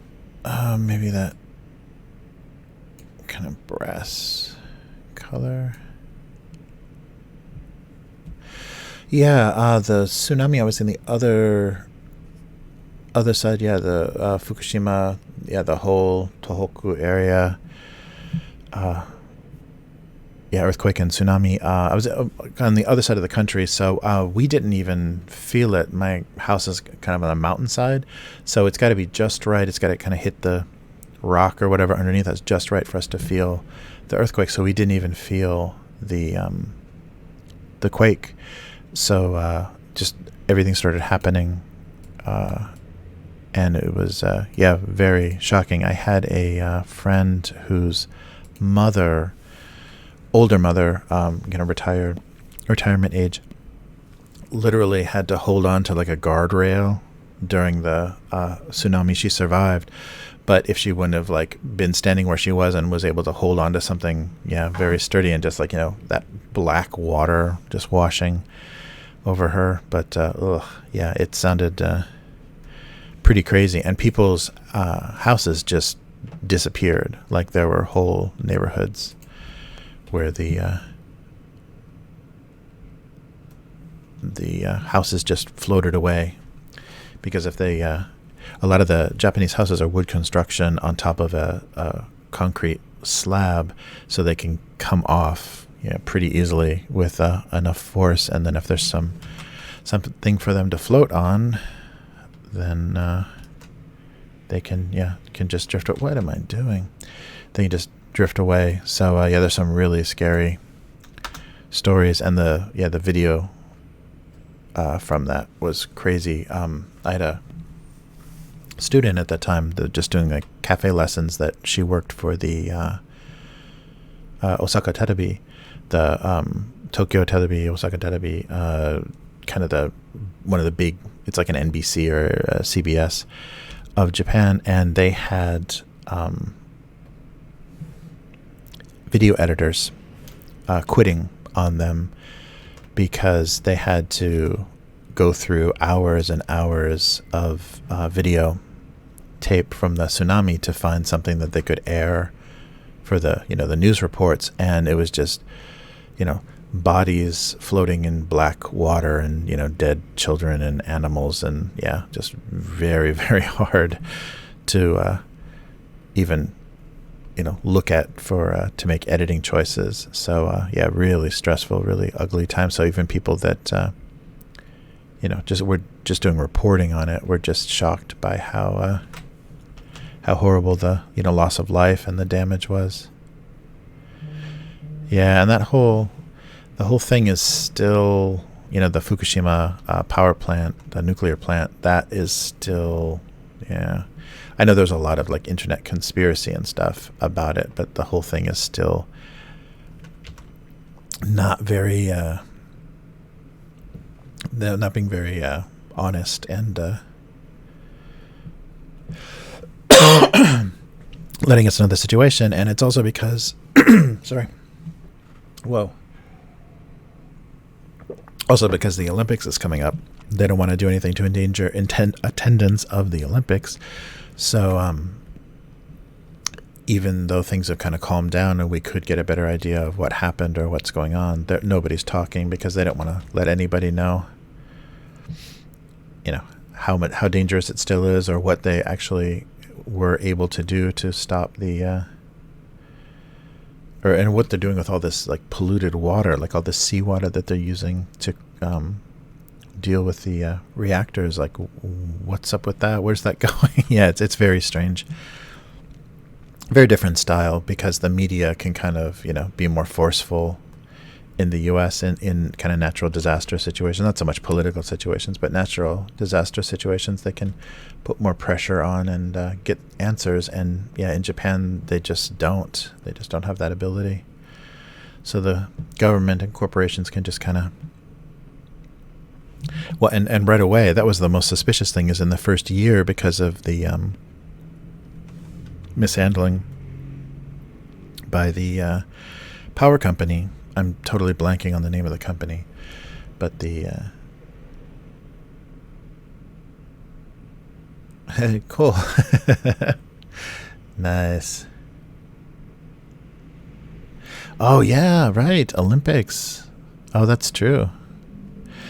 Yeah, but it's just very suspicious. TEPCO, I think TEPCO was the name of the company, but they just were bought by the Japanese government, and then end of questions, because when it's a private company, I guess, you can be up for more public scrutiny, but when the government owns it, then you have to stop asking questions. And so the Japanese government bought TEPCO, and then they took over the management of the power plants, and yeah, it's just crazy. Yeah, that's right. Olympic streaming.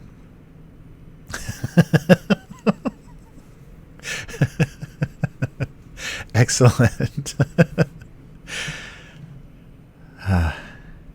Yeah, that's right. Yakuza is always an option. Yeah, I think the Yakuza here are becoming more and more Korean. They are less and less of that like kind of original Japanese families, and they're becoming more blended with the Korean gangsters, and maybe just the people that the families hired, to be their foot soldiers, are now been at it long enough that they're getting to be more Korean.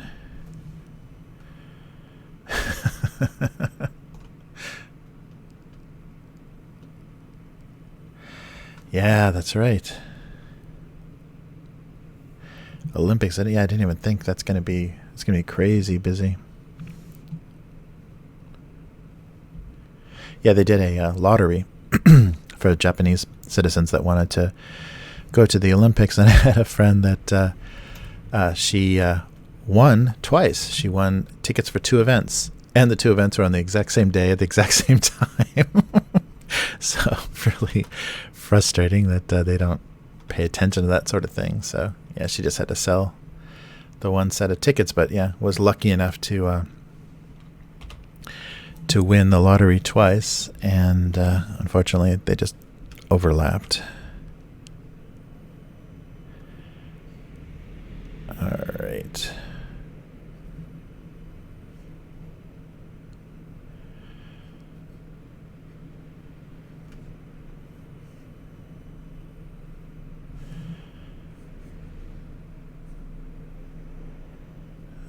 Okay. Welcome, if this is your first time watching this stream. So just drawing this a weekly cartoon and talking about Japanese things. That's usually how it goes.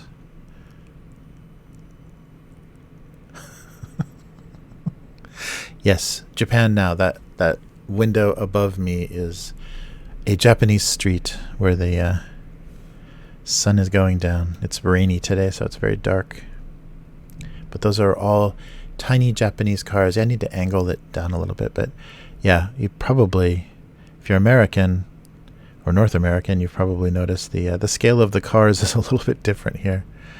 They actually have a what is it, Keisatsu? They just call them K cars, but they're a smaller. I forget what the engine size is. It's like under a certain cc engine size is the Keisatsu car, which a different class of car. You'd still need the same, driver's license. Different class of car, so the tax is different because it uses so much less gas. And they're literally like, you can buy one of those tiny cars for like $1,000, $2,000, and they because they're Japanese built, they last forever. And so you can be driving a car, right, like a 1.8 liter, like a tiny car, and they're so cheap, and especially used, they're crazy cheap. So it's really cheap to own a car. Well, it's cheap to buy a car, but then you have to show proof of a parking space because parking is at a premium. So most of your parking, unless you have parking at your house, which not all houses do and not all apartments do, is have parking. You have to show proof that you have parking or are renting a parking space before you buy the car. And then of course you have to get insurance, and then the gas prices are crazy here as well. But the little K cars are so cheap. I mean, they're little death traps because they're tiny little thin little cars. So you don't want to do a lot of highway driving around, big tractor trailers and stuff. Well, they actually don't get that big here either. But just for getting around town and stuff, it's so insane how cheaply you can drive. Oh, but also, if you don't have a foreign driver's license, the driver's ed course, it's not like part of high school or anything in Japan. You have to go to a driving school, like an independent driving school, and it's like 3 weeks of classes and about $3,000. And so some people, to shorten it into like a week or so, they do this intensive course where they go like stay overnight at like a dormitory and just go to driving school for a 1 week solid, stay at a dormitory, and you pay crazy money for that. But just the basic driver's ed or driver's school in Japan is $3,000, and so that limits people's options for. So a lot of people don't drive, or they got the driver's license because they thought it would be useful when they were younger, and then they don't use the license because they don't own a car, so they're just a paper driver. But I thought it might be a good idea to get a license when they're younger, and also when you have the time to spend that much time at driving school. Yeah, but it's totally different, and people still are really terrible drivers here, even though it's really strict. It's a very funny thing because and my license, Australian licenses, and I think British licenses, they have a deal with Japan where they just convert because you're driving on the same side of the road. So it's the left side of the road in Japan. So similar to, Europe and Australia. So you just show them your Australian, probably New Zealand or British driver's license, and they just give you a Japanese. But if you're on the opposite, and if you're from America or any country that drives on the right, then you have to do the driver's test. And it's insane. It's just a weird joke because they have this little driver's test area, just like a little fake little intersections and little test way that you have to go. And they literally measure, like, your tire has to be 30 centimeters from the curb at all time. And it's very, very funny how technical the driving test here is. But they'll let you take the written test in whatever language. So the written test isn't the hardest part. It's the actual physical driving that's a real pain because the stuff is so strict. Like the measurements and everything are so bizarrely strict. Let's see. I think I want to do some like dents and things to make it look a little something a little older. But so very different, the driving culture. So there's a car culture and a tuner culture and everything here. But that you are a rich kid if you're doing that. If your hobby is cars, you definitely have some money. Oh, for events and stuff. Like the custom cars, the Bozozoku are like sometimes events, there'll be different car events and stuff, where you'll see a lot of them parked around. And I'm trying to think of the last time.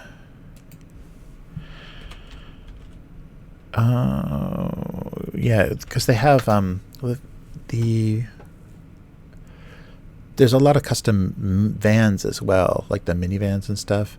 But you'll see in the areas where they do the shows, like where they have the convention centers and the big parking lot areas, you see a lot of car shows there. So a lot of people showing off the that style. But also for like different pop stars, like different J-pop stars, when they're doing live shows, sometimes you'll see collections of cars in those near those events. And some people aren't even going to the show, or they're just like, socializing. Oh, sure. Oh, thanks. Thanks, Brink.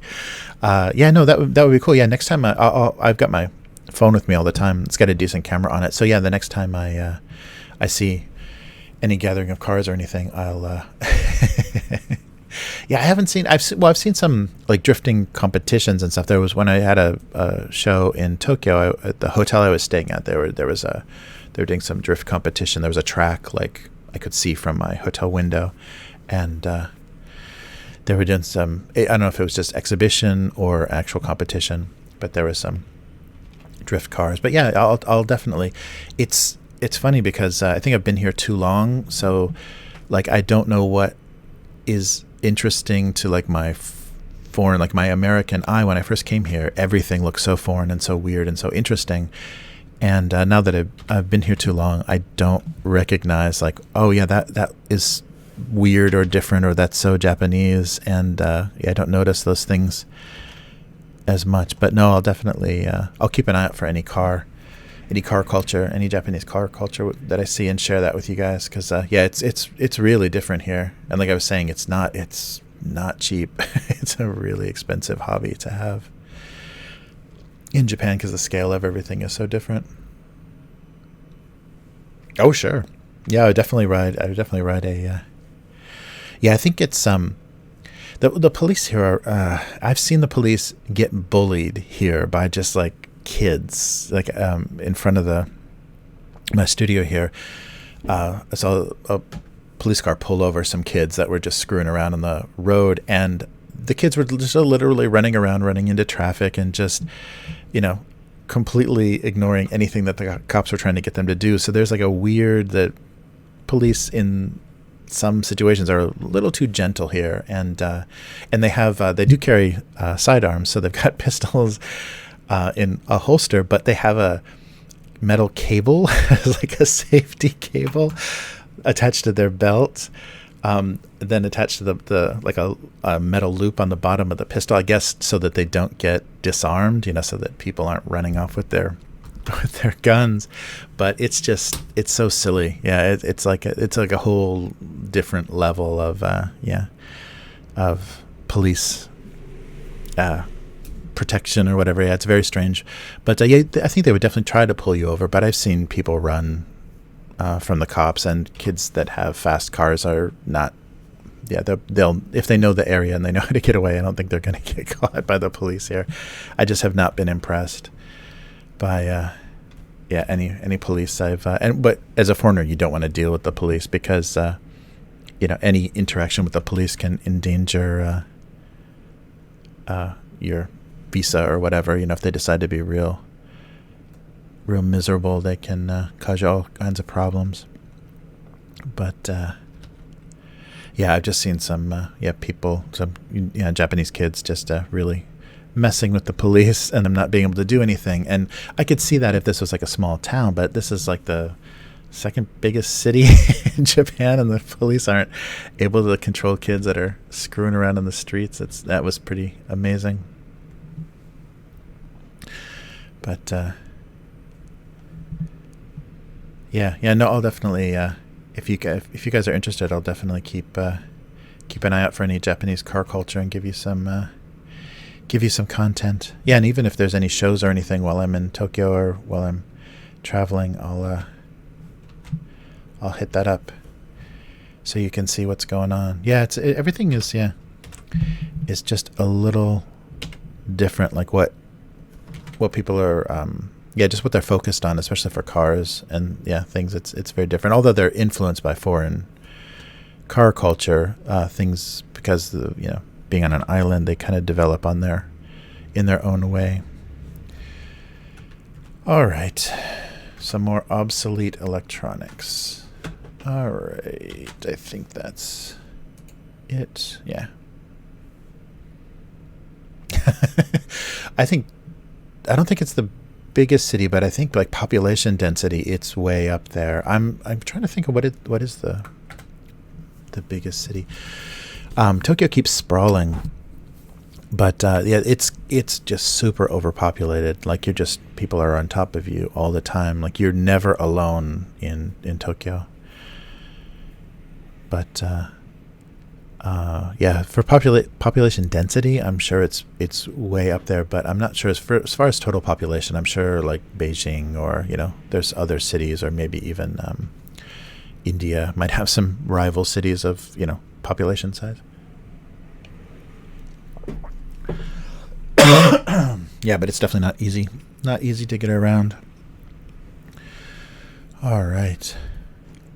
Yeah, I definitely want to do. Yeah, I now you guys have me thinking about doing a lot of different content that I can do from Japan. But like I was saying, the kind of IRL stuff is a little tricky because people are really offended or really sensitive to cameras here, and there's a lot of public situations where you can't have cameras, and a lot of Japanese streamers have gotten harassed, or people call the cops on them or whatever when they're taking pictures. And there's also been the recording, but there's also like the famous the Logan Paul episode where he was in the suicide forest and they were filming a dead body, and so that I think that has kind of blown it for streamers in Japan, because there's a lot more laws.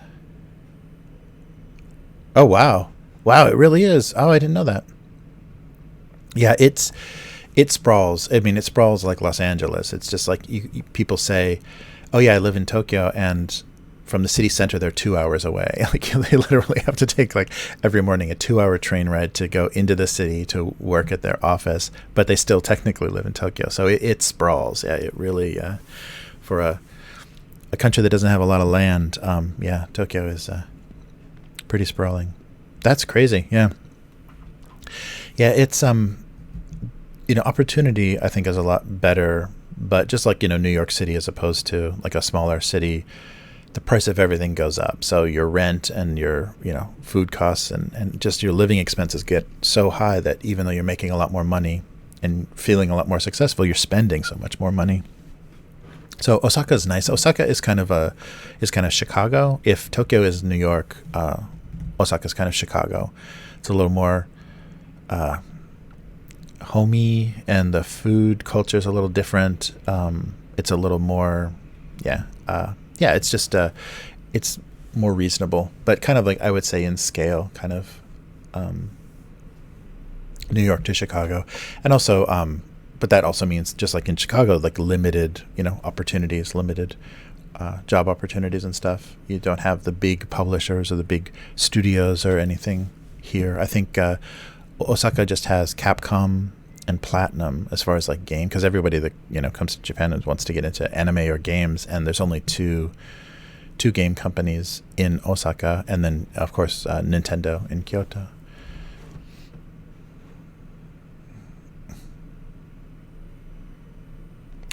Yeah. Oh, that's a good idea. Yeah, just kind of film stuff a little more secretly and then just do voiceover. Yeah, and I think that would end up with better quality too. I could use a better microphone than talking behind. Yeah, that's a good idea. Yeah, it's just putting people's faces, and I think some businesses are sensitive about being recorded. They don't want people, because being close to China, there's a lot of people like trying to steal business ideas and designs and things, so they get cautious about that business wise. And then also the laws against permission to photograph people. And I'm not sure if that happened as a kind of way to, because the Japan, when the cell phone cameras first came out, Japan had a huge problem with upskirt photography. So I'm not sure if the photographing someone was a way for them to strengthen laws against people doing like upskirt photos and everything. Yeah, somebody just said they went to Taiwan or something recently, and once their phone picked up that it wasn't in Japan on a Japanese cellular network, the phone automatically disabled the camera sound. It's like there's like a fake sound effect or like a noise that your digital camera makes on your smartphone in Japan, so that you can't silently, take photos you shouldn't be taking up girls' skirts.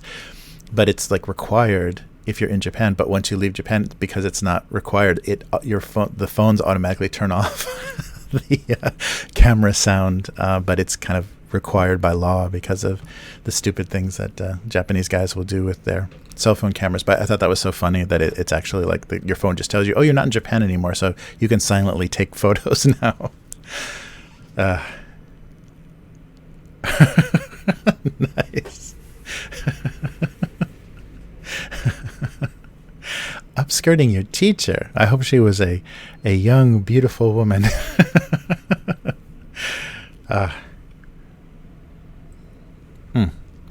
Yeah, but I'm not sure what the relationship because the laws had to change. Once people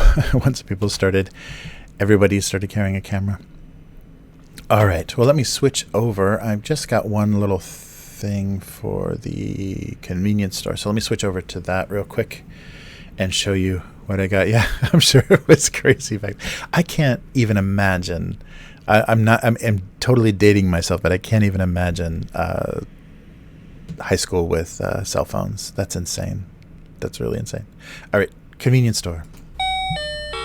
Oh no, my camera.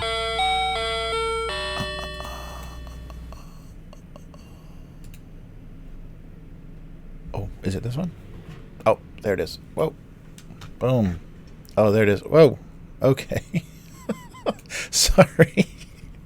Yeah, okay. So the camera was, it was a different camera. I've got two cameras connected. All right. So convenience store. So I did a ton of convenience store shopping. So if you want to watch that video, or actually, let me see. I've got it locally here. Yeah, it's not going to do the sound though, is it? So let me see what happens here. Oh yeah, it's not going to. Yeah, let me see if I can drag this in. But yeah, so I did a bunch of convenience store shopping this morning for Hyphonics and sent. All right, so let me see here. I think I will mute that. Whoa.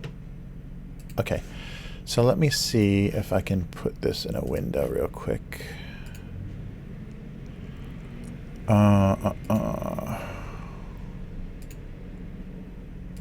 Sorry. Yeah, there we go. Oh, maybe not. Let's see. Does it work? No. It's just the player. All right. Sorry. I can't believe I'm trying to do this live. I should have had... No, that should be it. Shit. Yeah, okay. That's not going to work. What about... I'll just do media source. Okay, sure.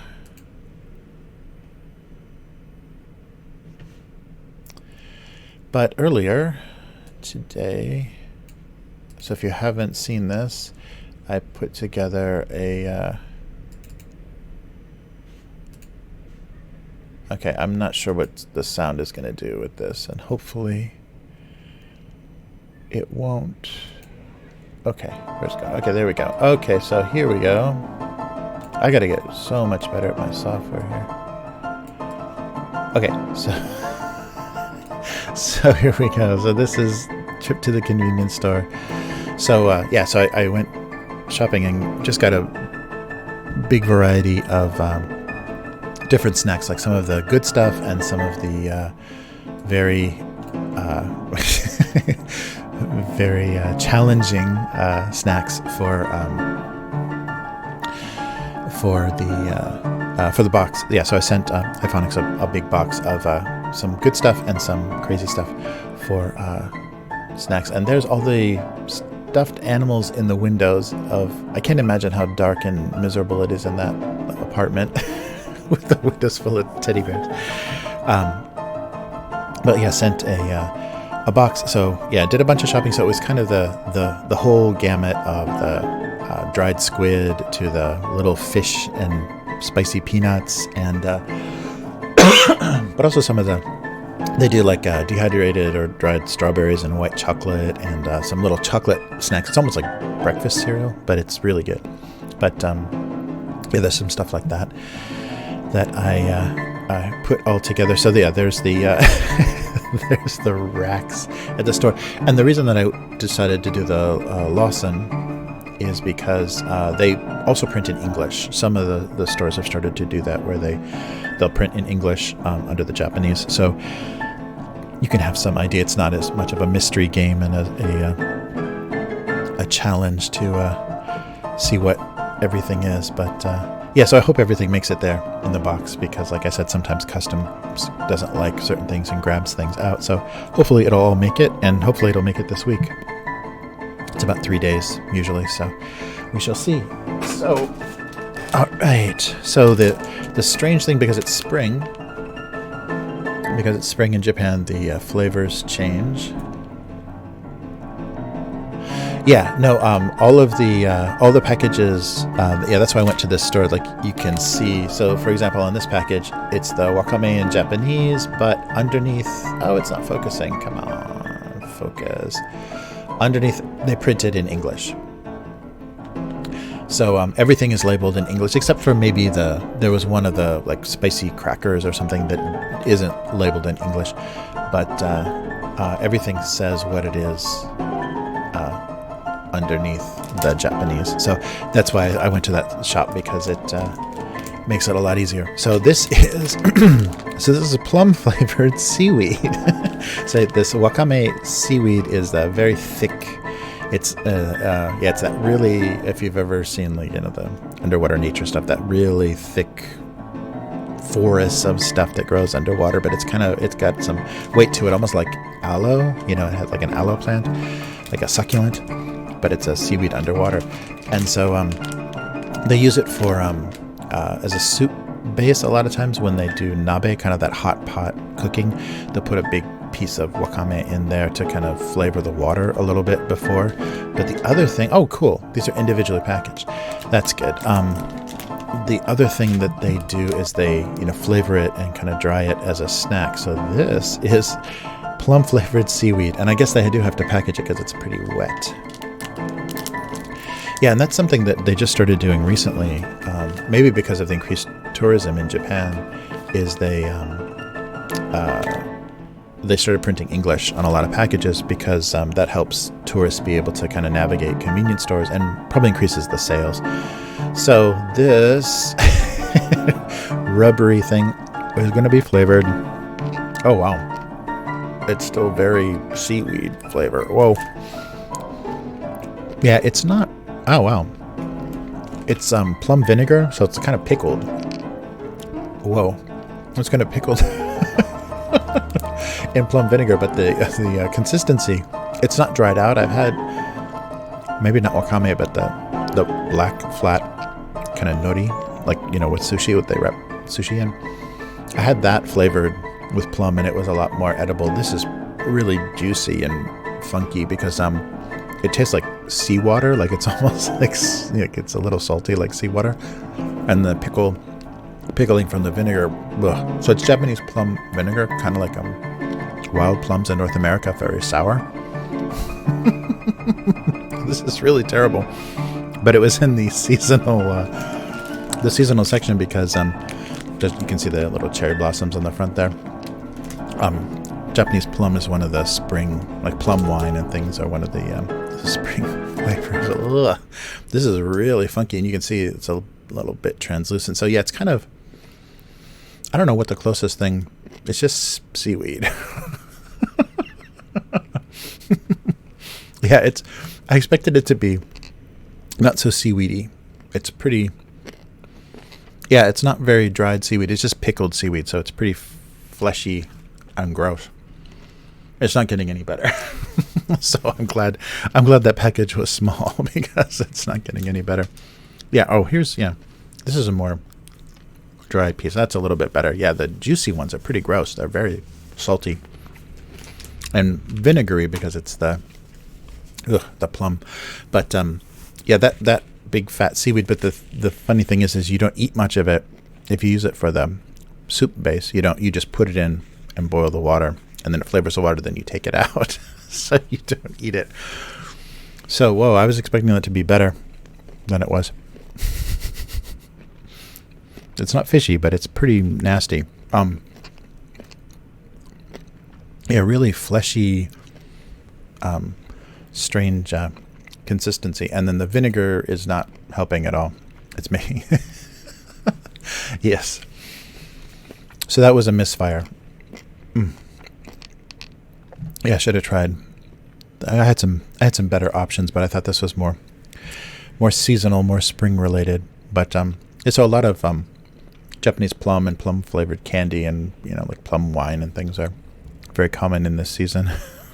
But don't try the plum flavored seaweed. It's pretty nasty. Yeah, but very low calorie. Ugh. Yikes. But this is a lot of pickled things, and that's another thing that's different about Japan is they don't do a lot of raw vegetables. Like a lot of vegetables, especially something like broccoli, that can have like contamination because it's has such a texture and it can hold. It's just E. coli and stuff is common, or it can get contaminated by different bacteria.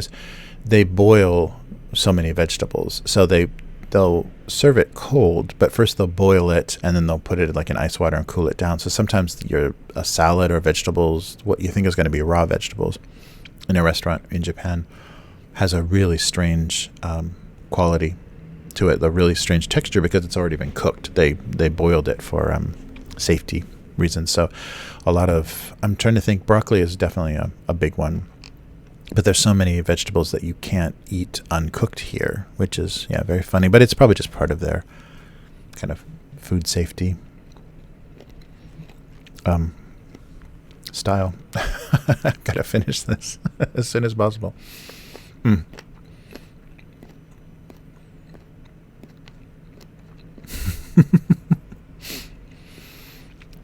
All right.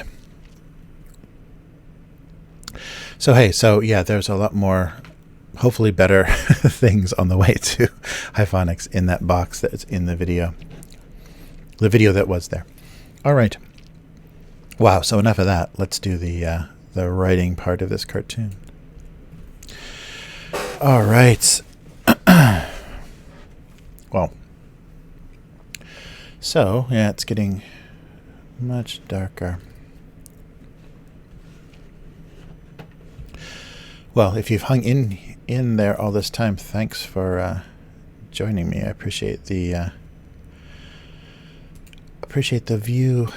And hopefully it's been entertaining enough to hear me rambling on.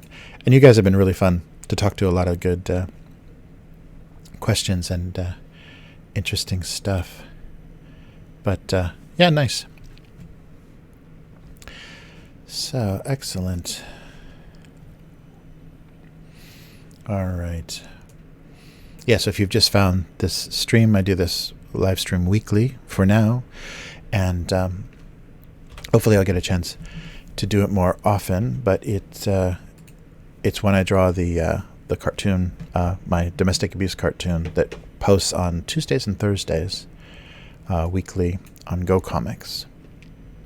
So that's what this is, and I'm about to do some writing.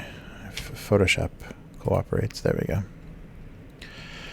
Okay, so this was going to be a filling joke because the worst part of chocolates is the surprise filling.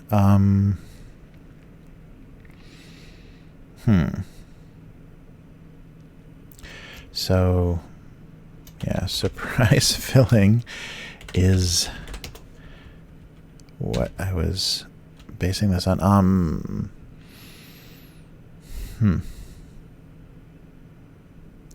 So, suspicion or envy? I wasn't sure. Let's see.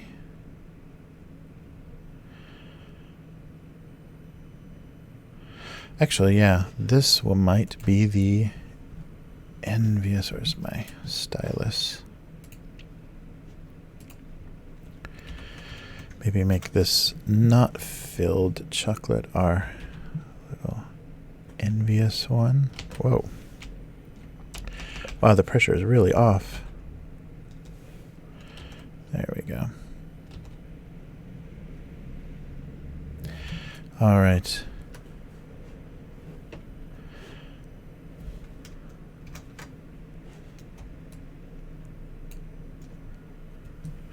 Oh, RuneScape. No, I never... No, never played RuneScape.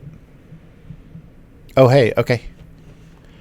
I will do that. Let me see. Can I? Yeah, I can do that from... I know how to do it now. That's amazing. Just do it from the chat. Yeah, that's nice that they have controls there. Wow, really cool. All right, here. Oops, there we go. There we go. Okay.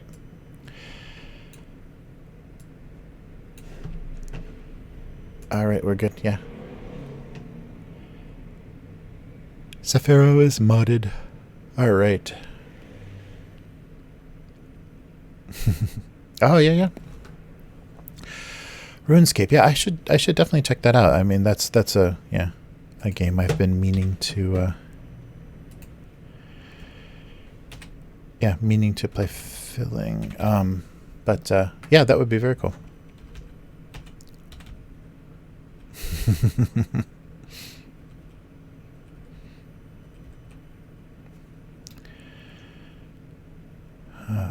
All right, let me take a look.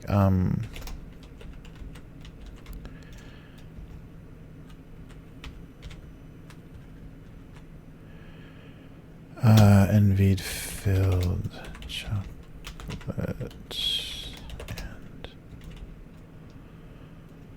and all of there.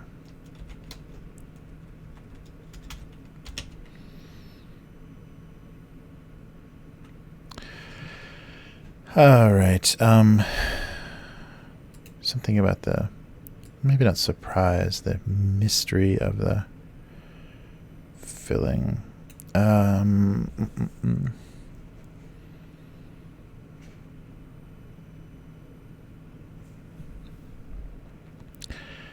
Filled, is that even the right term?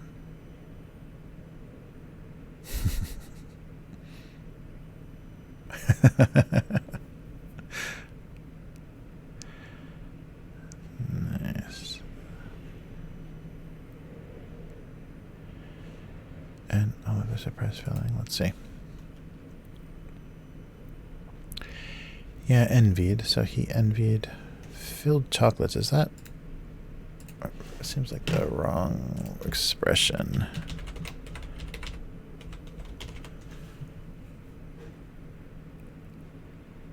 Yeah, I guess that is the expression, filled chocolates. Yeah, that doesn't sound right.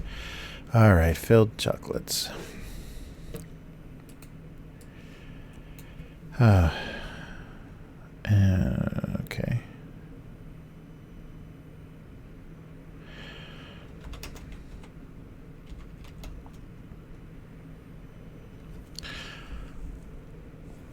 And let me see. And their ability to surprise. No. I'm putting question marks because I'm not sure. He envied filled chocolates and their ability to Surprise. And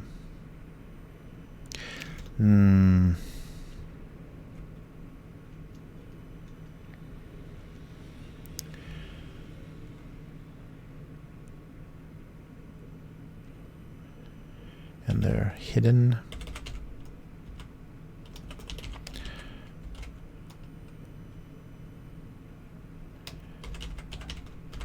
Disturbing flavors. Yeah, hidden flavors, I think, is funnier.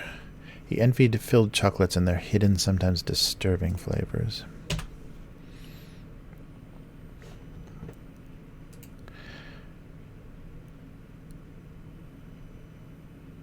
Okay, we'll start with that for now. All right. And this was just going to be another obsolete electronics joke. So something. Out of coffee. All right.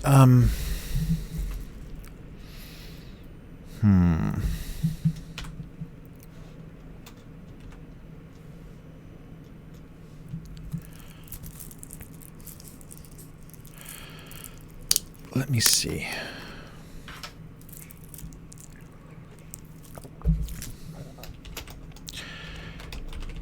Been so long since they were. I don't know if this is going to be a computer sex joke. It had been so long since they were turned on.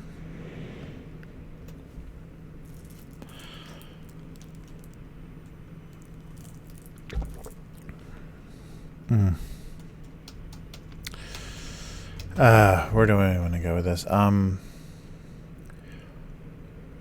like the idea of like not even knowing what these are. You know, if they're computers or projectors or printers or what they are. They're just that ugly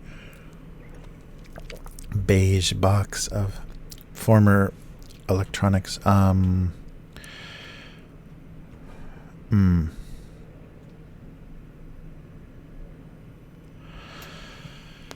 What's a I don't want to do some weak innuendo joke.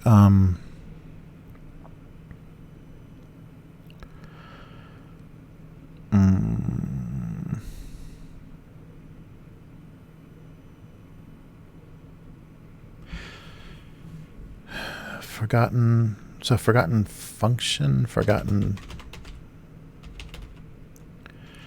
Yeah, do I want to make reference to the power cables, power supply? Let's see. Yeah, oh, limp cables.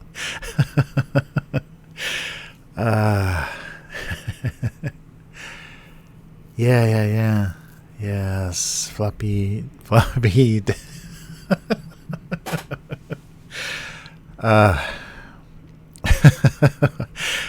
I'm just gonna end up stealing all of your ideas. I should, do like the 8-inch floppy somewhere. We're so old that life was nothing more. Was only limp cables and floppy disks. Oh, this is bad. Let's see.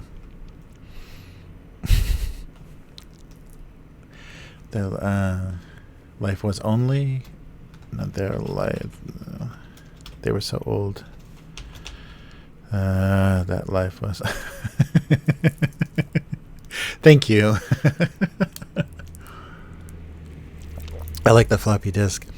Limp cables and floppy disk. Yeah, so old. No, I really appreciate. I love the feedback. It's much more fun than struggling with the blank page.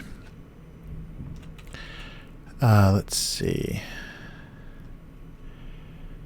Yeah, limp and floppy are too good. Let me see if I can.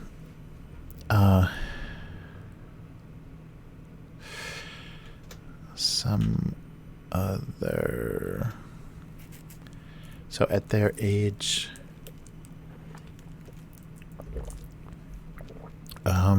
Yeah, we talk about what lifespan.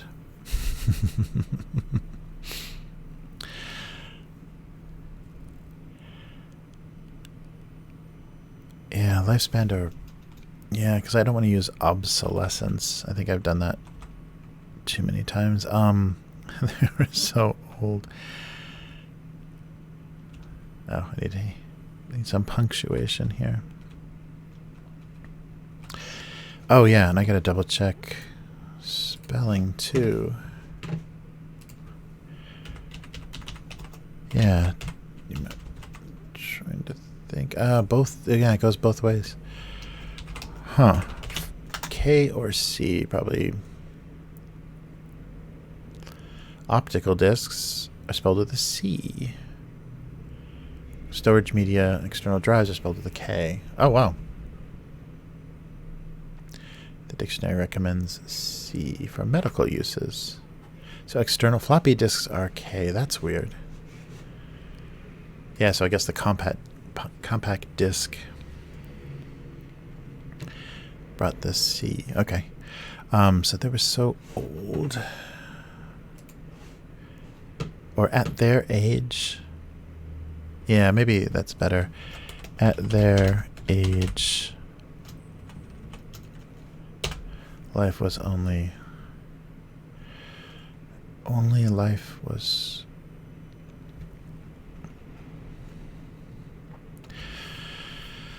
Let's see. At their age. Yeah, I like those two ideas together, though. That's great.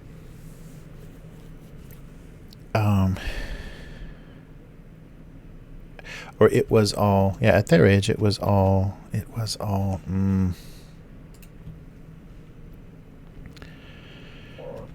was only, I'm not sure. Let's see.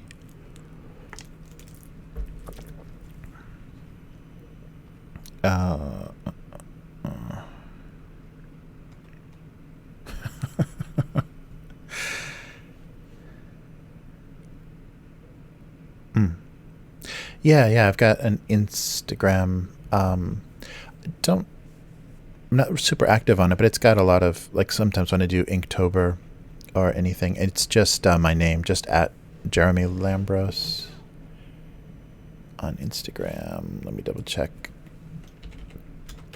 But yeah, I've done Inktober a couple of years, and then I post.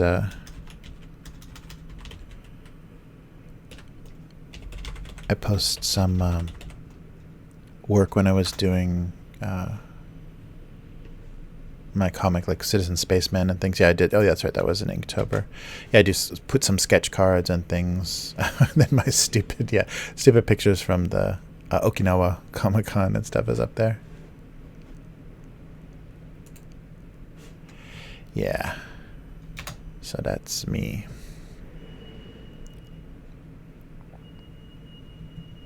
I should. What is that? Yeah, it's mostly artwork. I'm mostly using it professionally. Yeah, it's all my my various show appearances. Yeah, sorry, there's not much nature. I should do in nature. It's just some other cartooning and things, but I should do nature and stuff up there. I do have that stuff on my phone.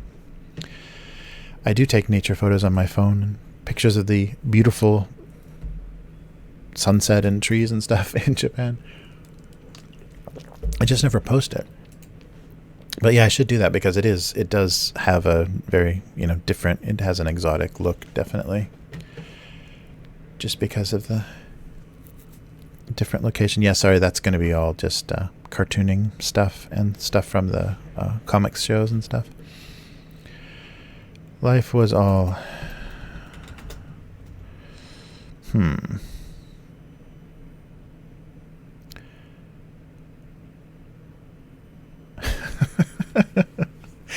Is this really an ED joke?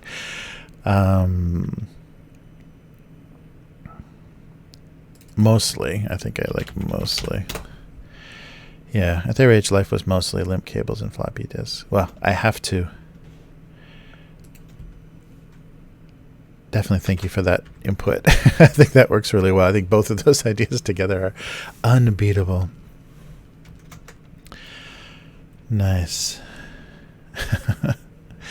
Yes, and so at their age, life was mostly limp cables and floppy disks. And now I know the KC thing with the disks. And then he envied filled chocolates and their hidden, sometimes disturbing flavors. All right. So we have a Valentine's inspired and a old beige box inspired cartoon for this week. Wow. Oh yeah, it's still, I guess the days are getting longer. Yeah, usually after 4 o'clock you start to see it looking pretty dark, but yeah, we're getting to be more summer like. That's good. Yeah, it's lack of sunlight is very depressing in the winter here, and especially because you don't get any snow, so it's just dark and rain. Cold rain. All right, so I have done it. So that's the two cartoons for this week. And yeah. Wow, well, this has been really fun. I enjoy the company. And yeah, you guys have been really, really great. It's fun to hear your feedback and reactions, and it's also good because I get more silent when I'm drawing if I run out of caffeine, and nothing kind of comes to mind.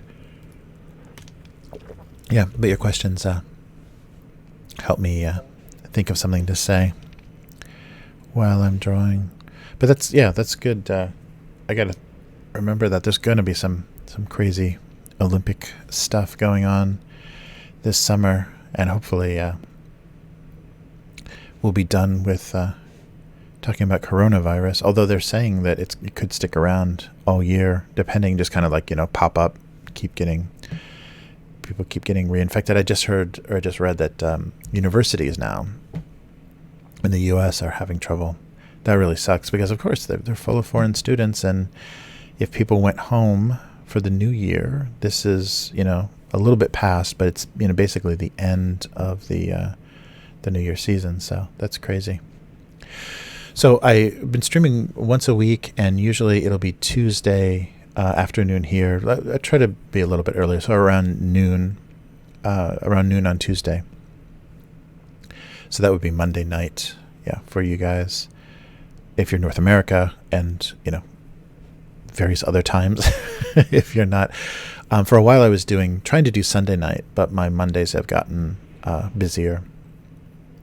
So Monday night has been more recently, and I'll stick to a as regular a schedule as possible for you guys. And if there's a better night, if Sunday night is better, I can try to move things around for that. But for right now, it's probably going to be Monday night. Oh sure, no, I will do snacks again. That's no problem. Yeah, that was really fun. Yeah, just let me know. And if you do, so either if you do a donation, just send me a note, or put a note on the if it's PayPal or whatever, just put a note on it so I know what it's for, so I don't forget about it. But I'll definitely do that again. And I remembered what I did last time, so I can do a whole different variety. And let's make sure that the customs doesn't screw with the box too much before it gets to the U.S. and make sure, because if everything went through, then I think I have a good idea of what is safe to send. Yeah, there was just what was that? There was a news story. Some Chinese guy had had suitcases full of what was packaged and marketed as cat food, but it was just dead, like freeze-dried baby birds. I guess that's cat food technically, but if it's not in a avian flu, like we're dealing with corona and avian flu type things, and someone's going to bring a bunch of dead birds that have not, gone through any sort of inspection in a suitcase through customs, that's pretty nasty. I think so. I think liquids, that no aerosol, nothing flammable and no aerosol, but like tea and stuff. Although that gets pretty heavy is the only problem. Yeah, but there are definitely some weird drinks here, and some weird vitamin drinks and stuff. Yeah, I can look up that kind of stuff. But if it's the smaller size, maybe not the 500 ml, but the smaller size, I can include like one of those in a box. But it'll get heavy really fast, liquid wise, and then that'll up the shipping. But yeah, there's definitely weird drinks here. Yeah, all kinds of they do like hangover remedies, and then of course all the kind of Japanese version of energy drinks. So they're all those vitamin based kind of like keep working until you fall over dead type stuff here. But all right.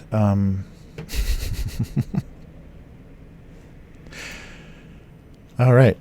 Well, cool. I'm glad to get through that. Yeah, no, drinks would be good. And I'm trying to think, because they have stuff, and if it's not in glass too, it'll be lighter. Most stuff is in like PET bottles or aluminum here. But yeah, I'll take a look for strange drinks. Yeah, I think on the list of stuff, yeah, it was only flammable stuff or aerosol, stuff that had propellant that you couldn't send. So that should be fine. All right. Oh, cool. Well, the clouds are actually leaving. It's been cloudy this whole stream. All right. Wow. So, actually, I can just save these off while I'm still on stream. All right. Well, I'll just do the quick spell check as my safety.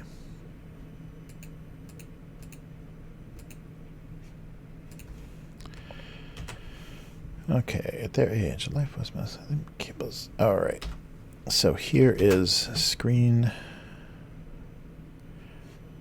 resolution for Go Comics. Let's see. Oh, I'm gonna go. Yeah, maybe I shouldn't do this on stream. All my stupid stuff that's in here. There we go.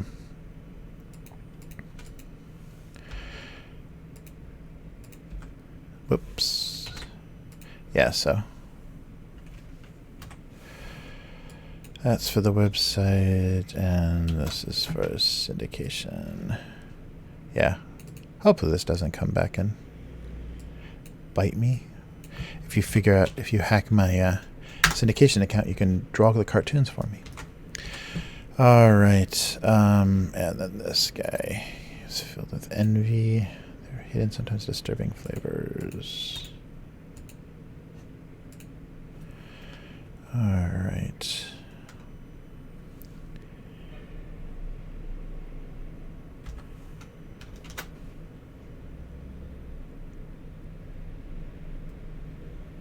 Oh, sweet. So does Hyphonics stream RuneScape? Oh, that's funny. Oh, that's cool. Yeah, I know about it. So I should take a look. I know it's one of the originals. MMO wise. Let me see. Let's do this now. Okay.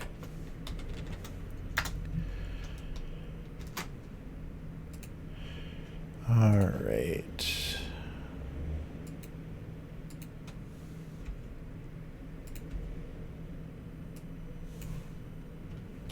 There we go. All right. Empty Photoshop. Yeah, I should. I got to take a look. Go through some. What does he have a? Does Hyphonics have a streaming schedule? I'm sure it's like listed, but I should take a look. I know he does. He puts out a lot of stuff, but I should take a look and see. And is the YouTube and Twitch? Does he do different stuff on the different platforms, or is it all the same? Yeah, yeah, yeah, definitely old school. That would be great. Nice. Oh, cool. Okay, I'll take a look at his other channel. Nice. But that's very cool. All right.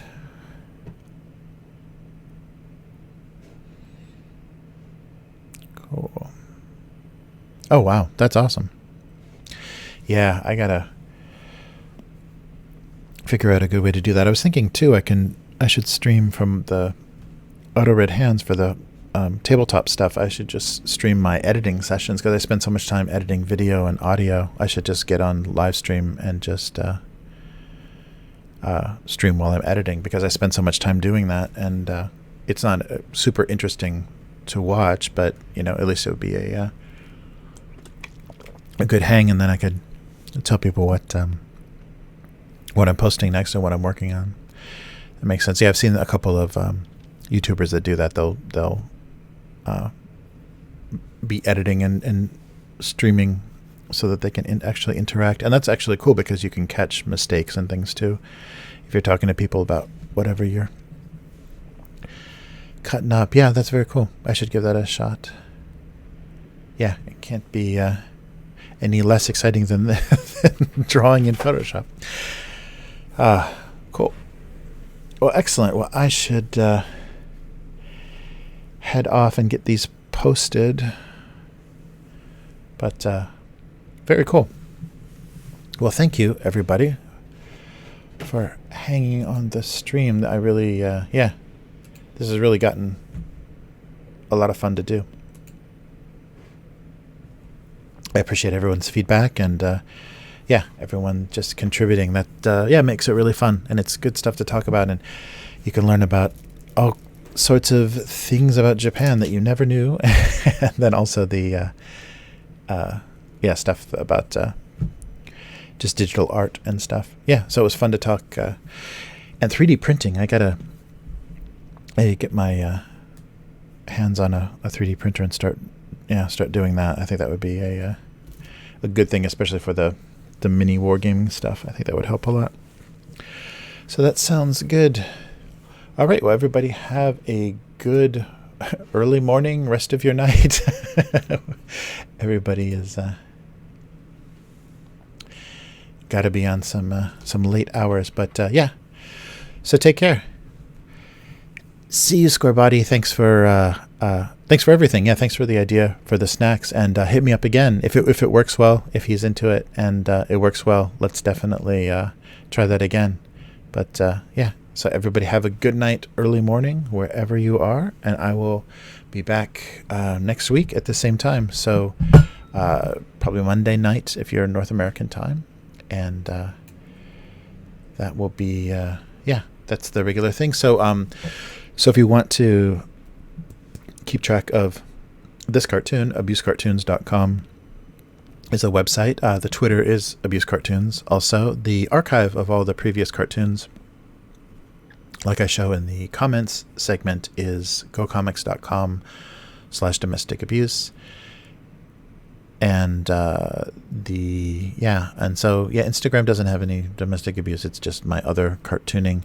But if you'd like to support the cartoon and keep me going and get me streaming, I could definitely would love to be doing this daily, the cartoon daily, and streaming a lot more.